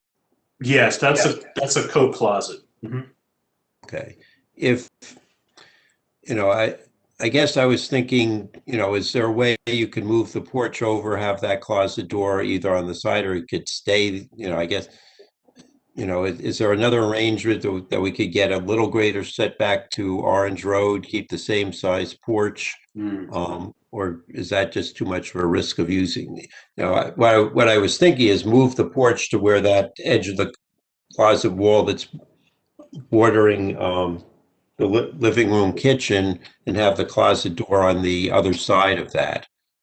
Right, and move the porch up so that we have a greater setback on the Orange Road element. Right. Because because of the angle of the lot, the setback becomes increased as you go further north. Right. I understand. I personally don't have an issue with that. I don't think it changes the design substantially. I'd have to look at the front elevation, to be quite honest with you, and see how we would rework it, because that's kind of into that that impacts how that elevation is kind of designed right now. So it would change that front elevation quite a bit. I would suggest. I guess if you could, it would, as I understand it, it would free up that front window on the master bedroom as being open to the outside versus open to the porch. Yes, that would happen. That's correct. This is correct. Okay, and I want to go through your, we had earlier this evening people similar, it was a 1.5 story versus a 1 story, but they decided to go up. I want to understand your reasons. Virtually anything you're going to do on the lot would require some variances, but why you thought the 2-story options were not viable? I'm going to, if it's okay, I'd like to have our client and Tom Reynolds speak to that as part of the design team. Okay. So if we could swear Tom in and Ms. Palmer. We did swear Ms. Palmer in already, but I believe. Mr. Reynolds, you want to raise your right hand? Do you swear to tell the truth in the matter pending before the board? Yes. State your name and address, please. Thomas Reynolds, 196 Watchung, West Orange, New Jersey, 07052. Good look, Mr. Reynolds. Isn't it it's a nice addition there? So when we first started the project with Shante, the main things were trying to create space for her and her kids that were usable. There's not a lot of storage. Like the widest closet she has is about 3.5 feet. And we wanted to create something usable. So storage, and then the 1 bathroom was really a problem with, this growing family. So we looked at going up, and then trying to find a space to put a staircase to get up was sort of killed a lot of the existing space. There'll be a complete rework of, the bedrooms, figuring out where they're going to put them during construction, et cetera. Whereas we found looking at a 1-story addition to be easier to live in and do the construction and deal with that while we're going through, and trying to figure out, how you deal with the kitchen other than, eating out all the time. The chimney placement was a bit of an issue to try to figure out, unless we take the whole thing down. So it cut out using what we'll call kids room number 4 that's zoomed in as a potential stair location. We don't have enough. If we try to put a stair right at the door, it cuts into the hall, blocks the hallway. If we take what is her bedroom now, main bedroom number 7, and try to make a stairway up, the first few iterations we're trying to pull off the side yard setback, which is that south side. It's just every time we took a look at trying to do something different, it became an issue. And then she, sent some sketches and pictures of houses she really liked, and that's sort of been the idea of what we came up with. That somewhat modern, the 2 separate roofs, and then sort of once we put that all together, it really started to click. And then this is the question: it's like, okay, well, what variances are we going to go for, and which ones are we going to leave?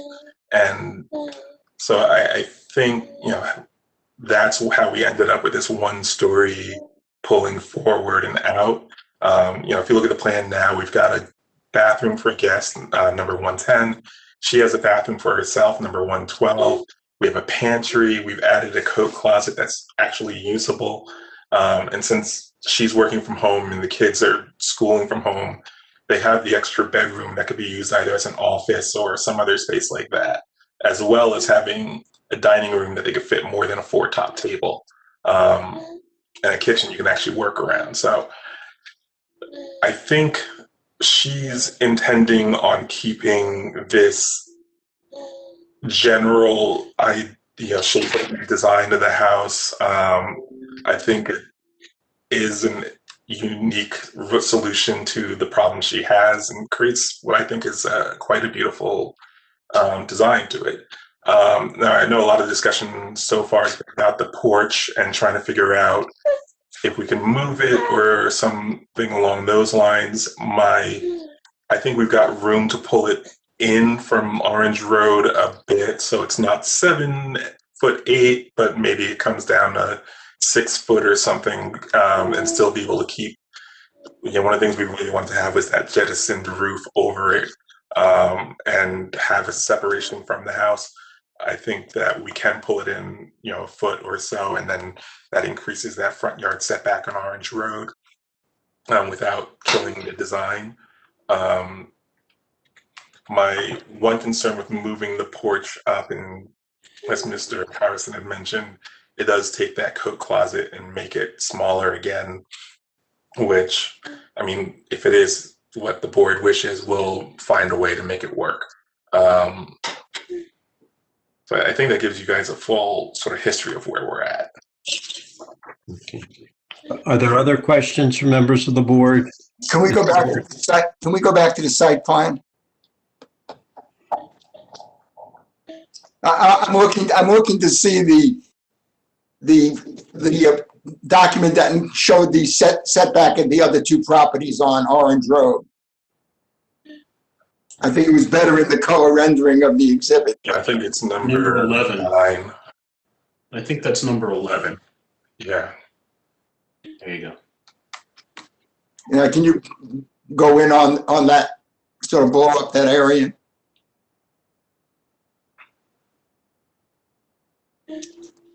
So if I'm reading this right, can you clarify what the 8'2" is again? The 8'2" brings you to the porch itself. So that's including the stairs, right? Yes. Okay. But I think it's hitting both the corner of the porch and the corner of the stairs. Okay. Yeah. And the other 2 properties, one is 8'9" and the other 7'4". Yes. So that would average about what? Just a little bit over 8 foot. Yeah.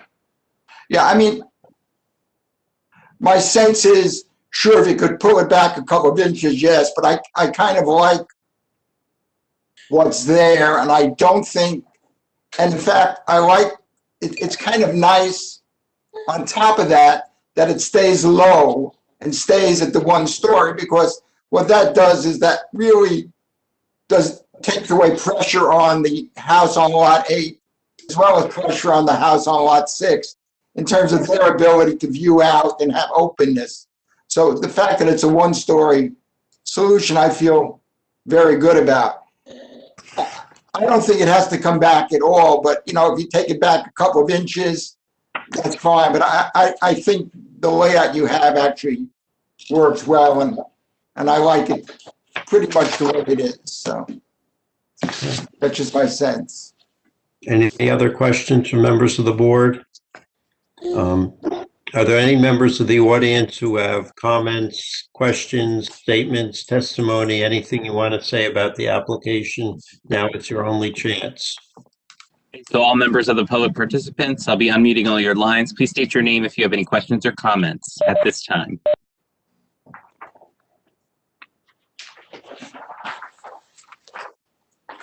Members of the public who have questions or comments, please speak up now.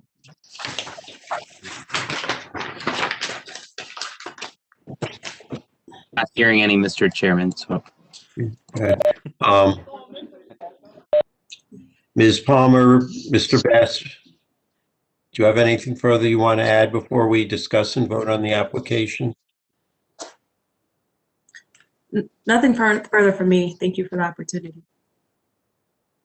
Nothing else from my end as well, and appreciate your time and consideration. Okay, we'll start discussion with Mr. Moore.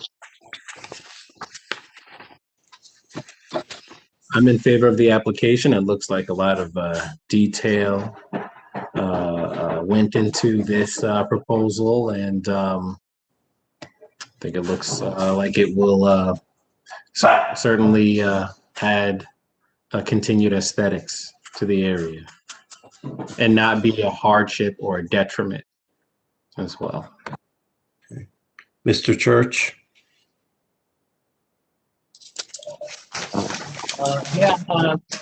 I'm in favor of the application. I believe that it's a good design, and the airspace allows for the neighbors to still have their view, and it doesn't make an intrusion on the area. So I'd be in favor of this. Okay. Mr. Simon? I'm in favor of the application with the dimensions as stated. If they do play with some of the shapes to get a little more space from the Orange Road side, that's fine, but I'd be fine approving it as submitted. It's a nice design. I like the look. Ms. Gilmore? I'm also in favor of the application. I think that the architect and the applicant took careful attention to making sure that the lot coverage and setback were as reasonable as possible. And I also think it'll be a great addition and a great thing for her family, her growing family with her son. So I don't see it as a hardship or a detriment. Mr. Fleischer? First, a shout out to Tom. Good seeing you there with the kid. I'm in favor. I'm in favor of this application as submitted. I actually had a lot of trouble reading the documents myself, and I'm glad for the added PowerPoint that came into the final presentation. I think this is actually a wonderful solution, and I love the fact that it remained down at the one-story building and the playfulness of the planes of the roof and everything else, I think makes for a nice element at this particular corner on a actually difficult lot in some ways. So the fact that it doesn't really extend further into the front yards than the neighbors on either street leaves me satisfied that the way it was submitted is the way I would be happy to approve it. Okay. First, I want to welcome Tom back. It's good to see you again with your new addition, and we've missed you in Montclair. But I think I want to give a little longer. I'm nervous about this, because we're doing a lot of things here we don't normally do, and I think they have demonstrated reasons for exceeding the lot coverage, exceeding the building width. The setbacks that's a little more typical, particularly on Rosedale. But I think there's some different, situations here dealing with what the existing setbacks are on the neighboring houses, that this is a singularly atypically situated house on the lot. Realistically, they could do an addition. They have to come forward closer to the roads. So I don't think, I think this is sufficiently unique that we're not going to set a precedent that's going to come back and bite us, and I don't think it will result in a substantial impairment of the zone plan or a substantial detriment to the public good. Someone want to make a motion? Move approval of the application as submitted. Is there a second? Second. All in favor, say aye. Aye. Aye. Any opposed? Congratulations on your newborn, Tom Reynolds. Thank you all. Yeah, congrats. Thank you, everybody. Good luck to everybody. Okay, the last application is that of Scott Landis for property at 280 North Fullerton. This is an application for variance to construct a dormer addition to the existing dwelling. The property is located in the R1 one-family zone. The property is designated on the township tax maps as Lot 12 and Block 3403. A variance is requested from Montclair Code Section 347-45A2 to permit 3 stories where the maximum number of stories is 2.5. Are taxes paid? Is the notice in order? Yes. Mr. Landis, are you present? I am. Hi. Let me swear you in first. Would you raise your right hand? Do you swear to tell the truth in the matter pending before the board? I do. State your name and address, please. Scott Landis, 280 North Fullerton. Landis, are you going to offer testimony, or do you want to throw it over to your architect? Now you throw it over to my designer, Walter Suedo. Okay. Mr. Suedo, you're present? Yes, yes, I am. Raise your right hand. Do you swear to tell the truth in the matter pending before the board? Yes. State your name and address, please. Walter J. Sueldo, 71 Glen Avenue, West Orange, 07552. Okay, want to tell us what's proposed here? Yes. So, Graham, if we can scroll down to the next. So we're looking to create a dormer at the rear of the property located at 280 North Fullerton Avenue. And per town code section 347-23, a dormer width cannot exceed more than 50% of the widest point of the facade. And currently our maximum width allowed per town is 11'2". And we are looking to add an additional 7'8" to the width of our dormer. The space currently is an attic and it's underutilized as a storage. And Mr. Landis wants to utilize this space as an office space. And clearly it's a necessity due to the condition that we're suffering due to COVID-19. He needs an actual space. Currently, this is the storage, what is shown on the screen. And if we scroll to the next one, we're creating a nice size office space for him to use. Currently, he's working off from his dining room. He's moving to the kitchen, so he's moving all over the place. So we want a nice, consistent space for him to work at. So the dormer addition will maintain the existing facade materials, the color of the existing house, and we are purposely locating this addition rather as opposed to locating in the front, we're locating it in the rear so that we don't cause any detrimental view damage from the street. And therefore, we're trying to have this addition the least visually intrusive as possible. Therefore, that's why we're purposely putting it on the rear. And we have also samples of properties adjacent. In fact, there's one across the street from this property that already has a dormer that with a width exceeding the 50%. So we have precedents within the street that this already has been done. Therefore, we are appealing for this variance to be granted.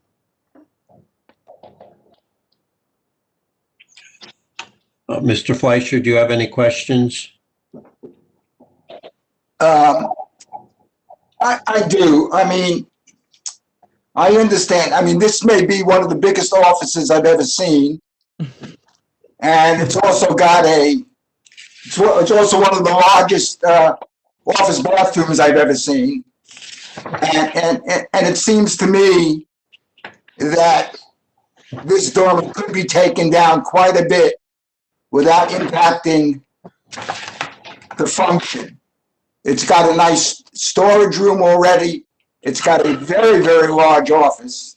There's respectfully, not generally, and one does not generally associate a full bathroom with an office use. well, may I speak, please? My wife and I. Oh, go ahead. Go ahead. Oh, sorry. My wife and I work in theater. We both work together, and we're both home a lot of the time. And so it's more than one person. And we're spending the last 360 days with two 10-year-olds and a dog in 3 modest-sized bedrooms has made us realize that we need somewhere where we can have private phone calls and execute work where they aren't. So it may seem big for a single person, but it's not big for 2 people who work in the business that we work in. And my wife's a choreographer as well. And so the ability to move within a space is something that matters for her job. Understood. I do understand. I'm essentially looking at the bottom of the plan, which is what I'm looking at right now. And I have to wonder what it is that makes it need to be as wide as it is. And we're not talking about not having a dormer there. The question is whether it's, and it's hard, can you blow it up? I'm just having trouble reading the dimensions on the bottom of the screen, Graham, if you can get that up. If you're going to spend the money, my understanding is if we're going to spend the money to dormer, and I'll say this about this house, is that we've owned it for about 1.5 years, and we've spent a lot of time changing and fixing a lot of things that were in disrepair. And basically our roof is useless to us. It started to fall in. And so if we're going to remove the whole roof of the house anyway, the feeling was that why shouldn't we dormer out? And if we're going to spend the money to dormer out, why wouldn't you maximize the space that you can build into the house? And when the neighbor directly across the street, who is on this call, by the way, has the full length of his second floor and 5 doors down at, full length, yeah. Well, the dormer on the 3rd floor is the full length of the 2nd floor, directly across the street. And 5 doors down at 268 North Fullerton is another dormer that runs the full length on the 3rd floor of the 2nd floor. And on all of the adjacent streets, including directly behind, directly in front of us, and to the right and the left of us, are houses that do exactly the same thing. And so the feeling was it doesn't cost much more to maximize the space. So why not put in some lovely bathroom that would be great to have, that would have a steam shower or something like that, that would be great to have in the house that wouldn't require us then also renovating the 2nd floor bathroom. So that was the thinking that went into it. And I think I understand. I don't know the circumstances about when and how those other dormers were added. And I don't know whether it was before or after the current regulations. I only know that this is a very large overage of the dormer regulations that were put in within the context of not essentially becoming a 3rd floor. And I understand, I don't think anybody who ever comes here wouldn't want to put dormers across the entire face of their building because it gives them more space. And I get that. But there is a regulation, and the question therefore is, if we're going to grant a variance, it shouldn't be the maximum necessarily that one would like to have, but should be something that we're comfortable with, and I'm less than comfortable with the size or the width of this dormer, which is virtually the entire width of the rear. Now, it is in the rear. It doesn't face anybody else's house. It's basically your own backyard. And so I don't mind granting some variance. I just need to wonder why. This looks like, if I'm being honest, this looks like a great future master bedroom suite with the double sinks and the shower and everything else. And that's the reason for the scale of what's there. And my sense is that it is bigger than it needs to be to serve in support of the office. Because what we're talking about won't make the office any smaller. The only thing it's going to make smaller is the niche on the right-hand side and the width of the bathroom, which is essentially the result of the layout of the bathroom with the double sink. So it's just more than is necessary to accomplish the goal. And we can go to slide number 2. What did you say, Walter?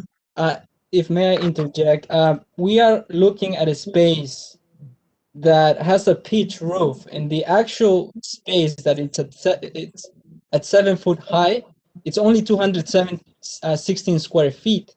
The rest of the space is below 7 feet, so it's very uncomfortable to be in that area. Therefore, we needed to extend towards the rear, and we increased the pitch of the roofs on the rear in order to have this usable space.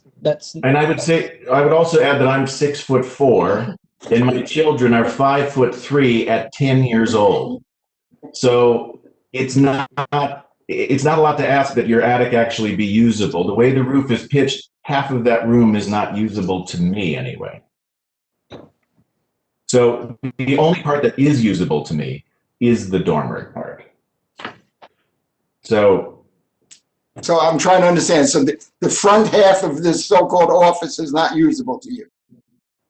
So I need to go back to the floor plan.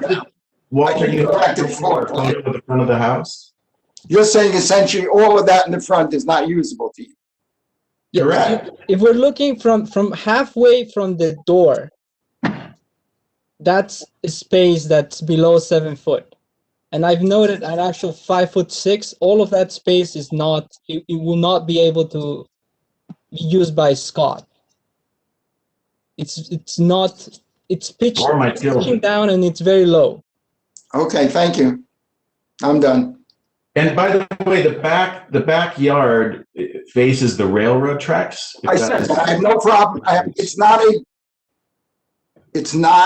an issue where it's affecting neighbors per se or anybody else. I was looking to try to, as we always try to do, reduce the amount of variance we need to grant unless there's a significant hardship. And it looked to me like there was more space than was needed to accomplish what your goal was, which was to have an office up there and a bathroom. That's my statement, and we'll hear what other people have to say about it. That's my sense. I don't think it's going to affect any of the neighbors behind you for sure, and nobody in the front of you will see it. So I think I'm more comfortable in the back than I would be if it was in the front, but that doesn't make me any less concerned about setting precedents that we don't necessarily want to set for other houses that come in for dormer variances. Except to say that within all of the houses that you asked me to notify, 10 of them have this feature.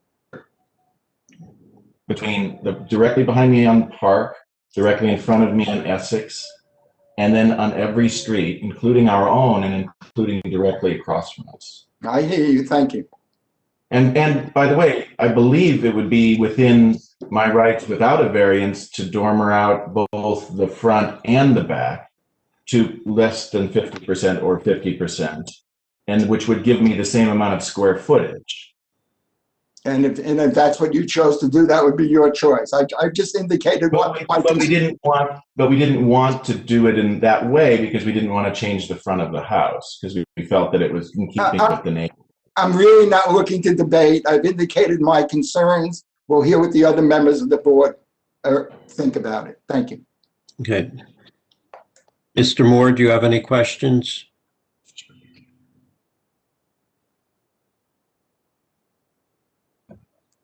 Not at the moment. Okay. Mr. Church, do you have any questions? No, I don't, not now. Okay, Mr. Simon, do you have any questions? There are no photos of the back of the house where the construction would actually be. We have the photo of the front. Yes, there. Oh, okay. That wasn't in my packet. Okay. Was that supposed to be in the packet? Because that wasn't in mine. It was included as a submission item, but we can mark this as an exhibit if it wasn't included in the packet. Okay. No. Mark that as A1. Okay, so the dormer will be okay. This gives me a better picture of what you're doing. Okay, thank you. No other questions. Ms. Gilmore, do you have any questions?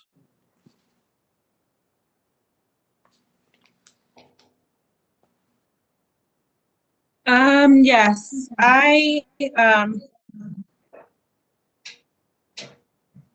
leaning towards the concerns of Mr. Flesher, and I'm just curious to know what went into your decision for the layout for the bathroom. Well, the second floor bathroom, and again, this house is from 1926, as are all the houses around me. They were all owned by the same farmer. But the I'm a big person, and so the bathroom is tiny on the second floor, and so there's the basement. I don't fit in the basement. I can't actually stand up directly in the basement. So even though there's a toilet and shower in the basement, I actually can't stand up straight. And so the feeling was, if we're going to do this and have this space, I would like the shower of my dream and the lifelong home of my dreams. So to have a nice steam shower was something I've always wanted, and it doesn't seem practical to put it on the second floor because we would then have to make these very small bedrooms. My daughter's bedroom is about 8 by 12. We would have to cut into some other space to make a nice bathroom on the second floor. And so that was sort of what went into that. Okay, thank you. I have no other questions. Okay, Graham, can you put up the photos of the front and back of the house, please? Okay. Okay, I want to get a sense of what I'm seeing. So you have on the first floor, you have a portion that is a 1-story that does not extend all the way to the back of the house. Is that correct? Correct. Because there's a, what do you call that? There's a pipe that goes from the city, from the railroad tracks under our property. I forget what they call it, but you have easement, right? There's an easement. And so we looked to try to widen the house on the first floor, but there was no way to do that without sort of being at our own risk. So in other words, the town would theoretically let you build on an easement, but if they have to access that pipe, then any sort of problem would become ours. And then we thought about building on the back of the house, which we know we're allowed to do. We could build out on the back and even do a 2-story addition off the back. But the feeling was then, by looking in the backyard at our other neighbors' yards, going down Fullerton, we didn't want to stick out significantly from the other houses, given where they are. So we wanted to keep the sort of unanimity of the neighborhood and how it looks and be consistent. And so the way to do that by looking at the other houses in the neighborhood was to have what other houses have, which is a part that sticks out on the top floor. And because of the pitch of the roof, there really is no way other than to go out both front and back, or do what we're asking for the variance for, to achieve any sort of reasonable amount of space for a family of very tall people. And like I say, kids that are 10, that are 5'3" are going to be very, very tall. So that's all. That's what went into the logic of that. Okay, I'm just, at the moment, I'm just trying to understand what's, because that front one story actually goes over the easement, which yes, the way the easement goes cutting diagonally across your lot is very odd, but that yes. Yeah, we thought about it, but again, the city told us that the town told us we would be responsible if anything went wrong. So the idea of building on top of that. No, you don't have to. I understand why you would not want to build on top of that. Without debating your rights versus the township's rights, it would be a headache. And then in the rear of the house, there's a one-story area, and just what is that? Well, on this, you're talking about the second floor, Yeah. in the front? Oh, that's the kitchen. Yeah, that's how small my kitchen is, yeah. Yeah, that's the kitchen sticking out like that. Okay, and it's an 1,800 square foot house, basically. I mean, yes, it actually is atypically small for the houses in that area. Just so you understand, I mean, relatively recently, the town did the limit to 2.5 stories and did the dormer. And actually, driving through town, it's surprising that there are very few actual 3-story houses. There are a lot with a half-story dormer. But I think, part of how I'm looking at this is your house itself is actually much wider. It's just because of how this story will relate that the dormer is creating a 3rd story. But just to go back to what Mr. Fleischer was asking you, just so I'm understanding the floor plan of the 3rd story, the area that's 5.5 feet, that's going towards the front of the house, is that correct? Correct. Which way? Yes, the 5'6" is going towards the front of the house. Okay, I was just making sure I was understanding that correctly. So that's not usable space as such. Okay. Okay, any other questions from members of the board? Okay, are there any members of the audience who have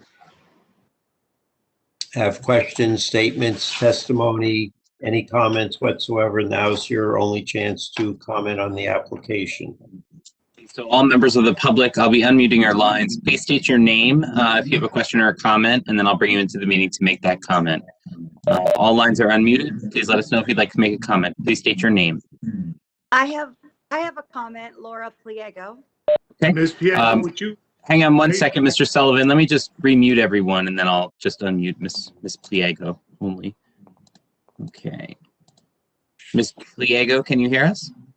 Hi, yes, can you hear me? Yes, I can hear you. Would you raise your right hand? Do you swear to tell the truth in the matter pending before the board? Yes, I don't think I have video on, but my hand's up. Okay. Okay, and your name and address for the record, please. Laura Pliego. It's P as in Peter, Liego, like Diego, but with a PL. Okay. And I'm at 284 North Fullerton Avenue, so I'm 2 doors down from Scott Landis. Okay, you want to tell us, give us your comment? Yes, that I support Scott's petition. I think that it will be, I would really like to see them get a little bit more space. I think that their house is, if not the smallest, one of the smallest on this street, and even the streets that, go out in front of us, like Frederick and Yale Terrace and Mendel. They really don't have a lot of space where they are. And I also, from my back porch, I can see their backyard. The coming out from the top that they're talking about is not going to disrupt my view or my enjoyment of my own property. And I've been here for 16 years. Okay, thank you. Are there any other members of the public who have comments or questions or anything they want to say about the application? Okay, all members of the public are now unmuted. I'd like to state your name. Yes, this is Nicholas DeVita. Hey, hang on one second, Mr. DeVita. I'll mute everyone else and bring you into the meeting.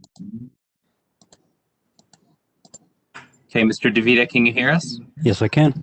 Okay. Mr. DeVita, would you raise your right hand? Do you swear to tell the truth in the matter pending before the board? Yes, I do.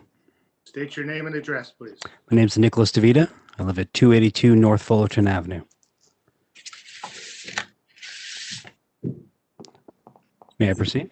Yes. Thank you. I would like to echo the previous speaker's comments.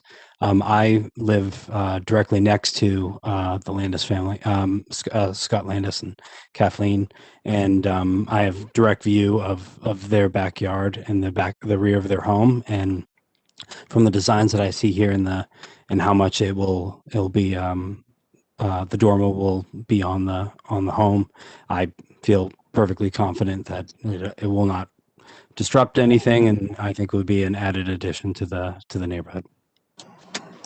Thank you. Okay, thank you. Are there any other members of the public who have questions, testimony, comments on this application? So all public participants, another time I will be unmuting all lines. Let us know if you'd like to make it.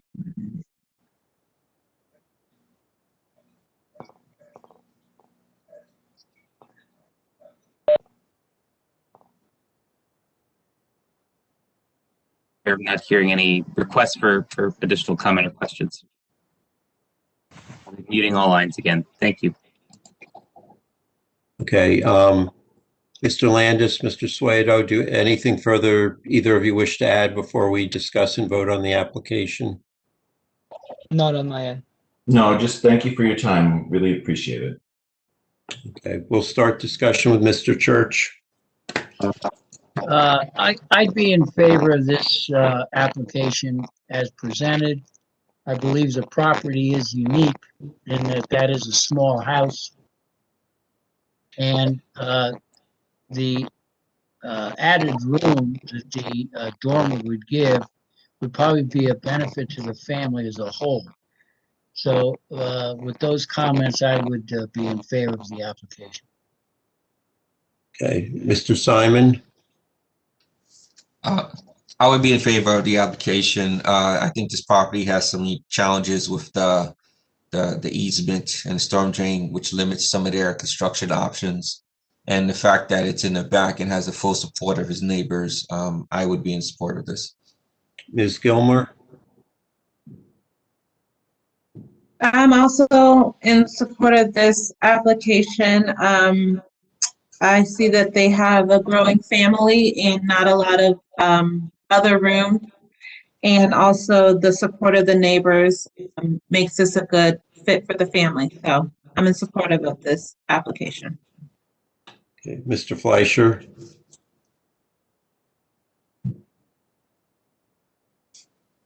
Mr. Fleischer, you're muted. 1 second. Or no, I apologize. Go ahead, Mr. Fleischer. I'm not going to vote against this application, but I think there were other options. There was certainly the option of expanding into the rear yard entirely for the house if they wish to do that. There were the options of having dormers both front and back, which would have given them more space in the front as well. That could have stayed within the 50%. I see a niche on the side of this, as I said, very large bathroom that I don't fully understand. That would be a nice place for a built-in desk. So I see a bunch of other options that could have been done without seeking this variance.